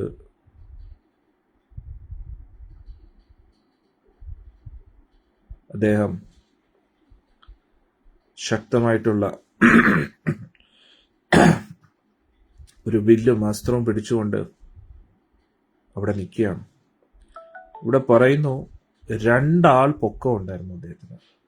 അതായത് ത്രേതായുഗത്തിലെ സാധാരണ ആളിന്റെ ഹൈറ്റ് എന്താണോ അതിനെക്കാട്ടി 2 ഡബിൾ ഹൈറ്റ് ആയിരുന്നു. അതായത് പൊതുവെ കലിയുഗത്തിൽ ഏകദേശം ആവറേജ് ഹൈറ്റ് 6 അടിയാണ്, കൂടുതലും കുറവായിട്ടുണ്ട്, പക്ഷെ ഒരു 6 അടിന്ന് വെച്ചോളൂ. എന്നിട്ട് ദ്വാപര യുഗത്തിൽ 12 അടിയും ത്രേതായുഗത്തിൽ 18 അടിയാണ്. അപ്പോൾ 18 അടിയാണ് ഒരു നോർമൽ ഹൈറ്റ് ത്രേതായുഗത്തിൽ. അപ്പോൾ പരശുരാമസ്വാമിയുടെ ഹൈറ്റ് 36 അടി. എന്നിട്ട് അദ്ദേഹത്തിന്റെ തോളത്താണെങ്കിൽ വലിയൊരു വില്ലും ഇങ്ങനെ വെച്ചിട്ടുണ്ട്. ഈ ബ്രഹ്മാണ്ടത്തെ മുഴുവൻ നശിപ്പിക്കാൻ വന്ന രീതിയിലായിരുന്നു പരശുരാമസ്വാമിയുടെ നിൽപ്പ്. എന്നിട്ട് വലിയൊരു പർവ്വതത്തെ പോലെ ഇവരെ തടഞ്ഞു നിർത്തി. ദശരഥ മഹാരാജാവിന്റെ കൂട്ടത്തിലുള്ള എല്ലാവരും കൂടെ ഒത്തുകൂടി. എല്ലാവരും പെട്ടെന്ന് വെള്ളമെടുത്തു പരശുരാമസ്വാമിയുടെ കാല് കഴുകാനായിട്ട്. വളരെ മനോഹരമായിട്ട് മധുര വാക്കുകൾ കൊണ്ട് അദ്ദേഹത്തെ സന്തോഷിപ്പിക്കാൻ തുടങ്ങി. അതെല്ലാം സ്വീകരിച്ചിട്ട് പരശുരാമസ്വാമി രാമനെ ഒന്ന് നോക്കി. വളരെ ഗംഭീര സ്വരത്തിൽ, രാമ, ഞാൻ നിന്റെ ശക്തിയെക്കുറിച്ച് കുറെ കേട്ടിരിക്കുന്നു. നീ ശൈവചാപം പൊട്ടിച്ചു അല്ലേ? അന്നേരം ഈ ഒരു രംഗത്തെ രാമചരിതമാനസിൽ തുളസിദാസ് കുറച്ചും കൂടെ വളരെ രസം കൊണ്ടുവന്നിട്ടുണ്ട്. അതായത് ആരാണ് എന്റെ വില്ലൊടിച്ചത്? അന്നേരം ദശരഥ മഹാരാജ വന്നിട്ട് പേടിച്ചിട്ട് അത് അറിയാതെ പറ്റിപ്പോ, അറിയാതെയാണോ ഇത്രയും വലിയ വില്ല് പൊട്ടിക്കുന്നത്? ആരാന്ന് പറയൂ, ധൈര്യം ഉണ്ടെങ്കിൽ അവൻ മുന്നോട്ട് വരട്ടെ. അപ്പൊ ലക്ഷ്മണസ്വാമിയോടൊന്ന് പറയും, കുട്ടിക്കാലത്ത് നമ്മൾ എത്രയോ വില്ല് പൊട്ടിച്ചിരിക്കുന്നു, ഇദ്ദേഹത്തിന് ഒരു വില്ല് മതി, ആരെങ്കിലും ഒരു വില്ല് എടുത്തു കൊടുക്കും. ആരാണ് ഈ ചെക്കൻ? ബുദ്ധിയില്ലാത്തവൻ ഇവൻ ആരാണ്? ഞാൻ ആരാണെന്ന് പറഞ്ഞിട്ടാണോ, ആരാണെന്ന് അറിഞ്ഞിട്ടാണോ ഇവ ഇങ്ങനെയൊക്കെ സംസാരിക്കുന്നത്? ഈ ബാലകനെ അല്ലെങ്കിൽ ഇപ്പൊ ഞാൻ കൊന്നിരിക്കുന്നു. അന്നേരത്ത് ലക്ഷ്മണസ്വാമി വാചം അടിക്കാൻ ആരെക്കൊണ്ടും പറ്റും, അത് പ്രവൃത്തിയിൽ കാണിക്കാൻ കുറച്ച് ധൈര്യം ഉണ്ടെങ്കിൽ മുന്നോട്ട്. അപ്പോഴത്തേക്ക് ദശരഥന്മാരെ, മോനെ നീ ഒന്നും മിണ്ടാട്ടി. പരശുരാമസ്വാമിയാണെങ്കിൽ വിറച്ചുകൊണ്ടിരിക്കും, ദേഷ്യമുണ്ട്. ദശരഥന്മാരെ കൂടെ ഇവനാണോ വില്ല് പൊടിച്ചത്? അന്നേരത്തെ ലക്ഷ്മണൻ പറഞ്ഞു, ഞാനാണെന്ന് വിചാരിച്ചോളാം. അപ്പൊ പറഞ്ഞ്, ഇവനോട് മിണ്ടായിരിക്കാൻ പറഞ്ഞില്ലെങ്കിൽ ഇവനെ ഇപ്പൊ ഞാൻ യമപുരിയിലേക്ക് അയക്കുന്നതായിരിക്കും. അപ്പോ ഇങ്ങനെ എല്ലാരും രാമനെ രക്ഷിക്കാൻ നോക്കുക, രാമനൊരു ആപത്ത് വരുന്നത്, രാമനൊരു ആപത്ത്. ലക്ഷ്മണസ്വാമി ഇടയ്ക്ക് വന്നു, ദശരഥ മഹാരാജാവ് ഇടയ്ക്ക് വന്നു, എല്ലാ ഋഷിമാരും എല്ലാരും ഇടയ്ക്ക് വരും, ബ്ലോക്ക് ചെയ്യുക പരശുരാമസ്വാമിയെ. എന്നിട്ട് രാമനാണെങ്കിൽ ഒരു ഭയം ഇല്ലാതെ കൂളായിട്ടിരിക്കുക. അവസാനം ആരായാലും ശരി എനിക്ക് അവനെ കാണണം, അവനുമായിട്ട് എനിക്ക് യുദ്ധം ചെയ്തേ പറ്റൂ എന്നൊക്കെ പറഞ്ഞപ്പോഴത്തേക്ക് ദശരഥ മഹാരാജാവിന്റെ ബോധം പോകും. അയ്യോ, ഇനി എന്റെ രാമൻ എന്തെങ്കിലും പറ്റുമോ എന്ന് പറഞ്ഞു. അപ്പോ ശ്രീരാമസ്വാമി മുന്നോട്ട് വന്നിട്ട് പറയാണ്, പരശുരാമസ്വാമി, ഞാനാണ് വില്ല് പൊട്ടിച്ചത്, എന്താണ് എനിക്ക് പറയാനുള്ളത്? ഇതുപോലെ, ഓഹോ നീയാണോ ആ രാമൻ? ഞാനല്ലാതെ വേറൊരു രാമനും ഉണ്ടല്ലേ? എനിക്ക് നീ വില്ലൊന്ന് കൊലച്ച് കാണിക്കാൻ പറയും. അങ്ങനെയാണ് അതിൽ പറയുന്നത്. അപ്പോഴേക്കും ദശരഥ മഹാരാജ് ഇടയ്ക്ക് ബോധം തിരിച്ചു വന്നു. രാമന്റെ അടുത്ത പരശുരാമനെ കണ്ടപ്പോൾ വീണ്ടും ബോധം കിട്ടും, പാവം. അപ്പൊ ഇവിടെ പറഞ്ഞു പരശുരാമസ്വാമി, രാമ, ഞാൻ നിന്റെ ശക്തിയെക്കുറിച്ച് ഒരുപാട് കേട്ടിരിക്കുന്നു. ശൈവചാപത്തെ ഒടിക്കുന്നതിലൂടെ നിന്റെ ശക്തി എത്രത്തോളം ഉണ്ടെന്ന് നീ തെളിയിച്ചിരിക്കണം. എന്നാൽ ഇത്രയും ശക്തനായിട്ടുള്ള ഒരു യോദ്ധാവും ക്ഷത്രിയന്മാരുടെ ഇടയിലുണ്ടെന്ന് അറിഞ്ഞിട്ട് എനിക്ക് എങ്ങനെയാ മിണ്ടാതിരിക്കാൻ കഴിയുന്നത്? അതുകൊണ്ട് എൻ്റെ കയ്യിൽ വേറൊരു വില്ലുണ്ട്, ഇത് വിഷ്ണുവിന്റെ വില്ലാണ്. എനിക്ക് നിന്റെ ശക്തി കാണാൻ ആഗ്രഹമുണ്ട്. എന്നിട്ട് ഈ ദിവ്യമായിട്ടുള്ള അസ്ത്രത്തെ ഈ വില്ലിൽ കോർക്കൂ. എന്നിട്ട് അതിനെ നിന്നെ കൊണ്ട് പറ്റുന്ന അത്രത്തോളം അതിന്റെ ഞാൻ വലിക്കും. ഇത് നിനക്ക് ചെയ്യാൻ കഴിഞ്ഞു കഴിഞ്ഞാൽ നീ എന്നോട് യുദ്ധം ചെയ്യാൻ പ്രാപ്തനാണെന്ന് എനിക്ക് മനസ്സിലാവും.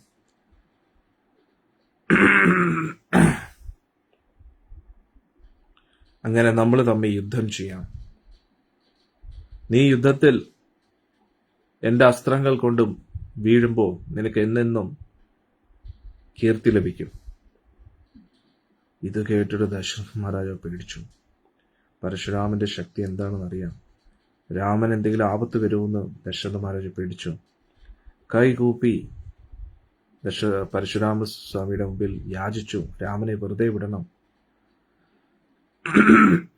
പക്ഷേ പരശുരാമസ്വാമി, ക്ഷത്രിയന്മാരെന്ന് പറഞ്ഞാലേ ഭയങ്കര വെറുപ്പാണ് പരശുരാമസ്വാമി. ദശരഥ മഹാരാജാവിന്റെ അടുത്ത് നോക്കിയത് പോലും ഇല്ല. എന്നിട്ട് രാമനോട് പറഞ്ഞു,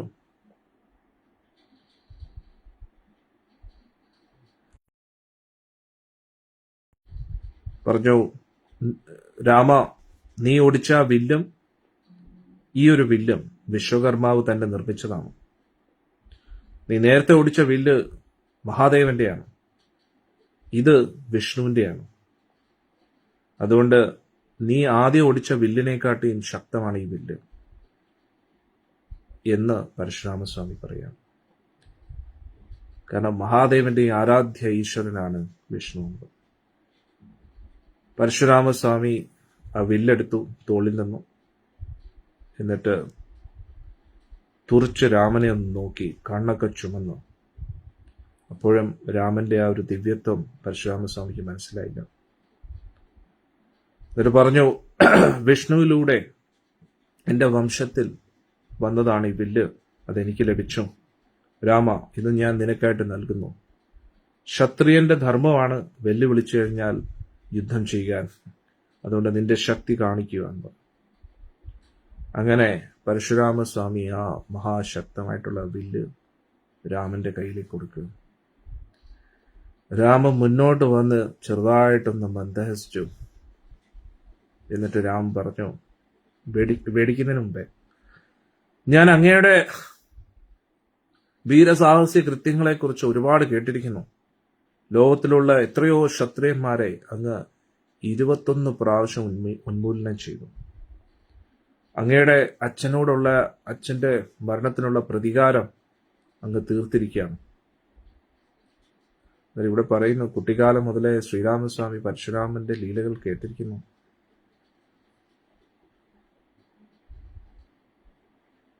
എത്രയോ രാജാക്കന്മാരെ പരശുരാമസ്വാമി കൊന്നൊടുക്കിയിരിക്കുന്നു.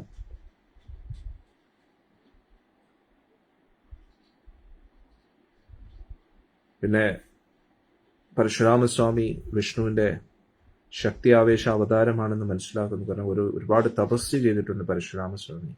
അങ്ങനെ ഭഗവാൻ വിഷ്ണുവിൽ നിന്നും ഒരു ശക്തി ലഭിച്ചു. ആ ശക്തിയാലായിരുന്നു 21 പ്രാവശ്യം ക്ഷത്രിയന്മാരെ ഉന്മൂലനം ചെയ്തത്. അത് ഭഗവാന്റെ നിയോഗമായിരുന്നു, ഭഗവാന്റെ ആവശ്യമായിരുന്നു. അധർമ്മികളായിട്ട് ഒരുപാട് ക്ഷത്രിയരുണ്ടായിരുന്നു. ഇപ്പോ അതേ വിഷ്ണു തന്നെയാണ് രാമനായിട്ട് വന്നിരിക്കുന്നത്. അപ്പോ ശ്രീരാമസ്വാമി പറഞ്ഞു, ബ്രഹ്മഋഷി, അതുകൊണ്ട് തന്നെ അങ്ങ് എനിക്ക് ആരാധ്യനാണ്, പൂജ്യനാണ്. പക്ഷെ അങ്ങ് എന്നുമായിട്ട് യുദ്ധം ചെയ്യാൻ ആഗ്രഹിക്കുന്നു. ഞാനും ഒരു ക്ഷത്രിയനായതുകൊണ്ട് മാത്രം അങ്ങ് എന്നോട് യുദ്ധം ചെയ്യാൻ ആഗ്രഹിക്കുന്നു. അങ്ങ് എന്റെ ശക്തി കാണാൻ ആഗ്രഹിക്കുന്നു. ഓക്കെ, ഞാൻ എന്റെ ശക്തി കാണിക്കാം. രാമൻ ഉടൻ തന്നെ ആ വില്ലും അസ്ത്രവും പിടിച്ചു പരശുരാമന്റെ കയ്യിൽ. നിഷ്പ്രയാസം അതിൽ ഞാണ് കെട്ടി. എന്നിട്ട് ആ അസ്ത്രത്തെ കോർത്തിട്ട് ചെവി വരെ ആ ഞാണ് വലിച്ചു നിന്നു. എന്നിട്ട് വളരെയധികം ക്രോധത്താൽ പരശുരാമനെ നോക്കി. എന്നിട്ട് പറഞ്ഞു, എങ്ങോട്ടാണ് ഈ അസ്ത്രത്തെ അയക്കേണ്ടത് പരശുരാമ? അങ്ങ് എന്നെക്കാട്ടിയും മുതിർന്ന വ്യക്തിയാണ്, ഞാൻ ബഹുമാനിക്കുന്നു അങ്ങയെ. അതുകൊണ്ട് അങ്ങയ്ക്ക് നേരെ എനിക്ക് എറിയാൻ താല്പര്യമില്ല. ആ സമയത്ത് ദേവന്മാരും എല്ലാവരും ആകാശത്ത് ഒത്തുകൂടി, ഋഷിമാരെല്ലാവരും രാമൻ ക്രോധത്താൽ വില്ല് വളച്ചു നിൽക്കുന്ന കണ്ടു. അത് കണ്ടിട്ട് എല്ലാവർക്കും ഭയം തോന്നി. ഈ ലോകം മുഴുവൻ ഭഗവാൻ ഇനി അവസാനിപ്പിക്കുമോ? അവരെല്ലാവരും പ്രാർത്ഥിച്ചു, വിഷ്ണു രക്ഷിക്കണേ, രക്ഷിക്കണേ, രക്ഷിക്കണേ, ത്രാഹിമാം, ത്രാഹിമാം. രാമൻ വില്ലും പിടിച്ചിങ്ങനെ നിൽക്കുന്ന കണ്ടിട്ട്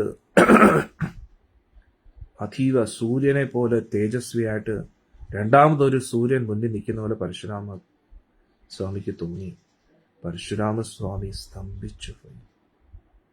അദ്ദേഹത്തിന് തോന്നി അദ്ദേഹത്തിന്റെ ശക്തി എല്ലാം രാമനിലേക്ക് തിരിച്ചു പോയതായിട്ട് തോന്നി. അപ്പോഴേക്കും പരശുരാമസ്വാമിക്ക് മനസ്സിലായി മുന്നിൽ നിൽക്കുന്നത് ആരാ. തൊണ്ടയിടറിക്കൊണ്ട് അദ്ദേഹം പറഞ്ഞു, അങ്ങ് അജയനാണ്. എനിക്ക് അങ്ങ് മനസ്സിലായി, അങ്ങ് സാക്ഷാൽ വിഷ്ണുവാണ്. ഞാൻ തോറ്റിരിക്കുന്നു. എനിക്കൊട്ടും നാണക്കേട് തോന്നുന്നില്ല. അങ്ങ് എൻ്റെ നാഥനാണ്, ഈ ജഗത്തിന്റെ നാഥനാണ്. അപ്പോൾ പരശുരാമസ്വാമിക്ക് ഓർമ്മ വന്നു, ഇതിനു മുമ്പേ തപസ് ചെയ്തപ്പോൾ ഭഗവാൻ വിഷ്ണു പ്രത്യക്ഷപ്പെട്ടിട്ട് പറഞ്ഞിരുന്നു, ഇനി മുന്നോട്ടൊരിക്കൽ അദ്ദേഹം അവതരിച്ച് ഇദ്ദേഹത്തിന് നൽകിയ ശക്തിയെ തിരിച്ചെടുക്കാൻ വരുന്നു. അപ്പോൾ പരശുരാമസ്വാമി കൈകൂപ്പി പറഞ്ഞു, രാമ, സർവശക്തനായ രാമ, അങ്ങ് എൻ്റെ ഉള്ളിലെ ആ ശക്തികളെയൊക്കെ തിരിച്ചെടുത്തു, എൻ്റെ അഹങ്കാരത്തെയും തിരിച്ചെടുത്തു.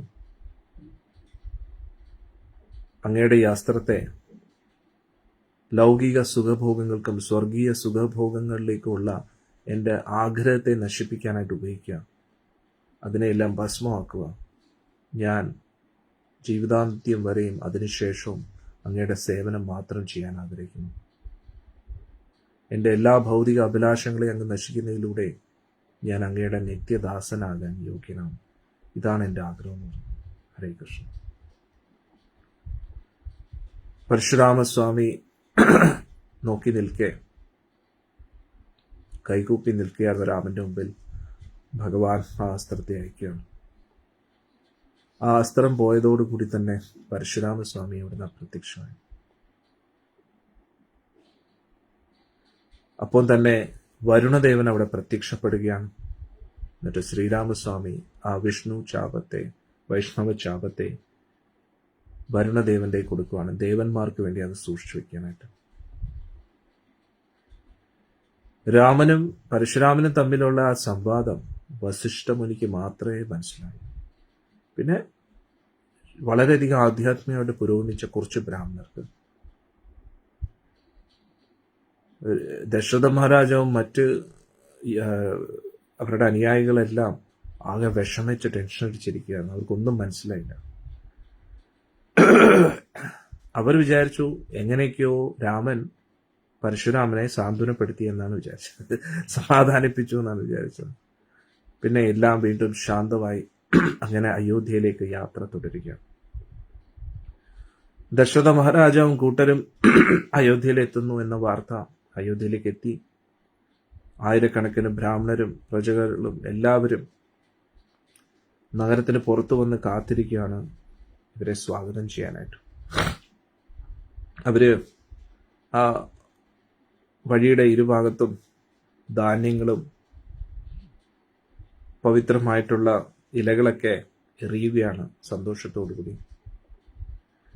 രഥത്തിലിരുന്ന ചക്രവർത്തിയും അദ്ദേഹത്തിന്റെ മക്കളും കൈ കാണിക്കുകയായിരുന്നു എല്ലാവരെയും. അങ്ങനെ മെല്ലെ മെല്ലെ ആ ജനങ്ങളുടെ ഇടയിലൂടെ ഉള്ളിലേക്ക് പ്രവേശിക്കുകയാണ്. അപ്പോൾ അയോധ്യ നഗരി മുഴുവൻ അലങ്കരിച്ചിരിക്കുകയാണ്. പലതര പുഷ്പങ്ങൾ കൊണ്ടുള്ള മാല എല്ലായിടത്തും അലങ്കരിച്ചിരിക്കുകയാണ്. പല പല വാദ്യോപകരണങ്ങളുടെ ശബ്ദവും എല്ലായിടത്തും കേൾക്കാൻ പറ്റുമായിരുന്നു. അങ്ങനെ ദശരഥ മഹാരാജ് വെള്ള മാർബിൾ കൊണ്ട് നിർമ്മിച്ച ആ കൊട്ടാരത്തിലേക്ക് പ്രവേശിക്കുകയാണ്. കണ്ടു കഴിഞ്ഞാൽ ഹിമാലയം പോലെ ഇരിക്കും. അത്രയ്ക്ക് ഉയരത്തിലുള്ള കൊട്ടാരമാണ് ദശരഥ മഹാരാജാവ്. അദ്ദേഹത്തിന്റെ ഭാര്യമാര് വന്ന് സ്വാഗതം ചെയ്തു. മക്കളെയും മരുമക്കളെയും സ്വീകരിക്കാനായിട്ട് ഒരു വലിയൊരു സ്വാഗത തയ്യാറെടുപ്പുകൾ ചെയ്തിരുന്നു. രാജകുമാരന്മാരെയും രാജകുമാരിമാരെയും സ്വീകരിച്ചു. അവരെല്ലാം അവരവരുടേതായിട്ടുള്ള മണിമന്ദിരങ്ങളിലേക്ക് അയച്ചു. ദേവലോകത്ത് എല്ലാവരും എങ്ങനെയാണ് സന്തോഷത്തോടുകൂടി ഇരിക്കുന്നത്, അതേപോലെ എല്ലാവരും സന്തോഷത്തിലായിരുന്നു. കുറച്ച് ആഴ്ചകൾക്ക് ശേഷം ദശരഥ മഹാരാജാവ് ഭരതനോടും ശത്രുഘ്നോടും അവരുടെ അമ്മയുടെ രാജ്യമായ കുശധ്വജന്റെ അവിടെ അവരുടെ അമ്മായിപ്പനായ കുശധ്വജൻ, അതായത് ഭരതന്റെയും ശത്രുഘ്നന്റെയും ഭാര്യമാരുടെ അച്ഛൻ കുശധ്വജൻ ആ രാജ്യത്ത് പോയി കുറച്ചു കാലം അവിടെ നിൽക്കാൻ പറഞ്ഞു. കാരണം അദ്ദേഹത്തിന് ആൺകുട്ടികളില്ല, ഇപ്പം വിവാഹം കഴിഞ്ഞതാണ്. അതുകൊണ്ട് നിങ്ങളുടെ ഭാര്യമാരൊത്ത് കുറച്ച് നാള് ഇവിടെ കുശധ്വജന്റെ അവിടെ പോകാൻ പറഞ്ഞു.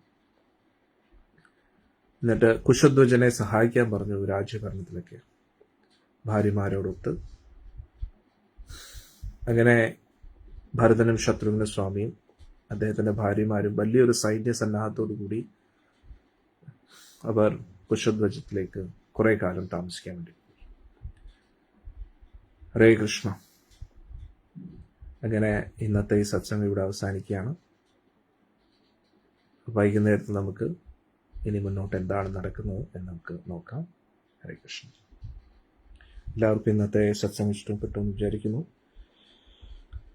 ശ്രീരാമചന്ദ്ര ഭഗവാൻ की जय, सीता मैया की जय, लक्ष्मण भरत शत्रुघ्न स्वामी की जय, हनुमत स्वामी की जय. പിന്നെ ഇനി നമ്മൾ രാമമംഗള സ്തോത്രം പാടാം.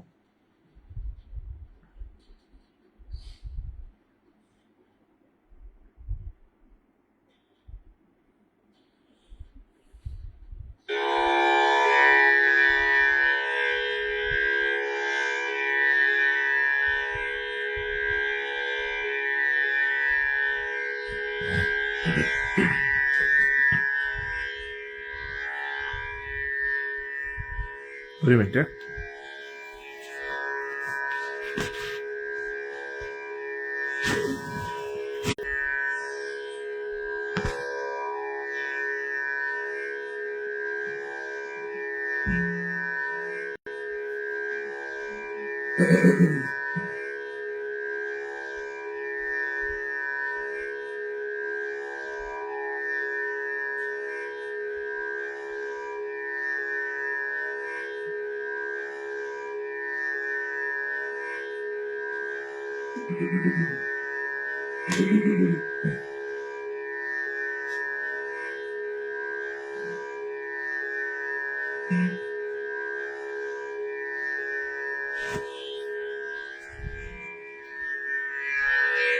തുടങ്ങാം. ഈ മംഗളസ്തോത്രം ഞാൻ ഗ്രൂപ്പിലിടാം, പക്ഷെ അത് സംസ്കൃതത്തിലാണ്. മലയാളത്തിൽ അത് ഞാൻ നോക്കാം കേട്ടോ. മംഗളം കൗസലേന്ദ്രായ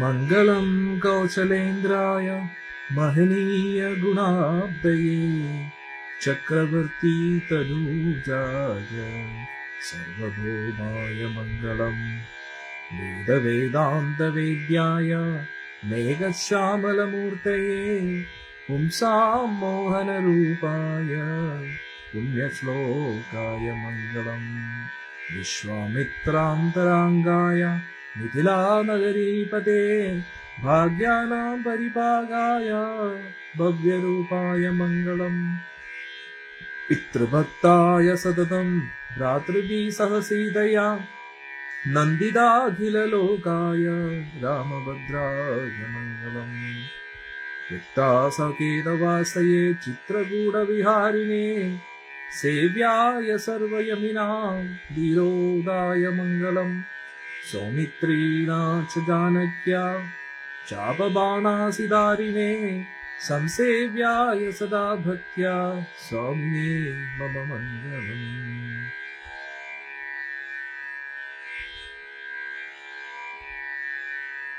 ദണ്ഡകാരണ്യവാസായ കരദൂഷണശത്രവേ ഗൃദ്രരാജായ ഭക്തായ മുക്തിദായാസ്തു മംഗളം സാദരം ശബരീദത്ത ഫലമൂലാഭിലാഷിനേ സൗലഭ്യ പരിപൂർണായ സത്വോദ്രിക്തായ മംഗളം ഹനുമത്സമവേതായ ഹരിഷാഭീഷ്ടദായിനേ ബാലിപ്രമദനായാസ്തു മഹാവീരായ മംഗളം ശ്രീമതേ രഘുവീരായ സേതൂലംഘിത സിന്ധവേ ജിതരാക്ഷസരാജായ രണധീരായ മംഗളം വിഭീഷണകൃതേ പ്രീത്യാ ലങ്കാഭീഷ്ടപ്രദായിനേ സർവലോകശരണ്യായ ശ്രീരാഘവായ മംഗളം അസാധ്യനഗരീം ദിവ്യാഭിഷിക്തയാ സീതയാ രാജാധിരാജായ രാമഭദ്രായ മംഗളം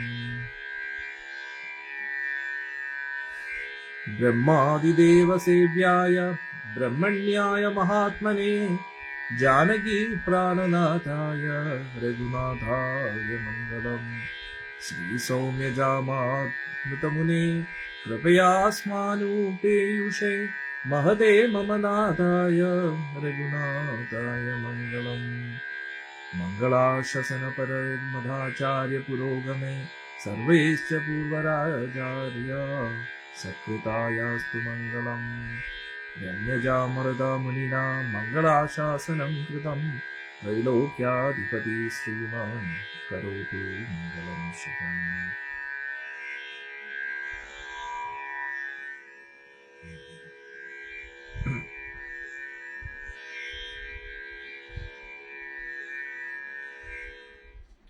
हरे कृष्णा. श्री रामचंद्र भगवान की जय, सीता मैया की जय, ലക്ഷ്മണ ഭരത ശത്രുഘ്ന സ്വാമിക്ക് ജയ, ഹനുമത് സ്വാമിക്ക് ജയ. ഇനി നമുക്ക് വൈകുന്നേരത്ത് 7 മണിക്ക് കാണാം. ഇന്ന് വന്ന എല്ലാവർക്കും ഭഗവാന്റെ അനുഗ്രഹം ലഭിക്കട്ടെ എന്ന് പ്രാർത്ഥിക്കുന്നു. ജയ ശ്രീറാം.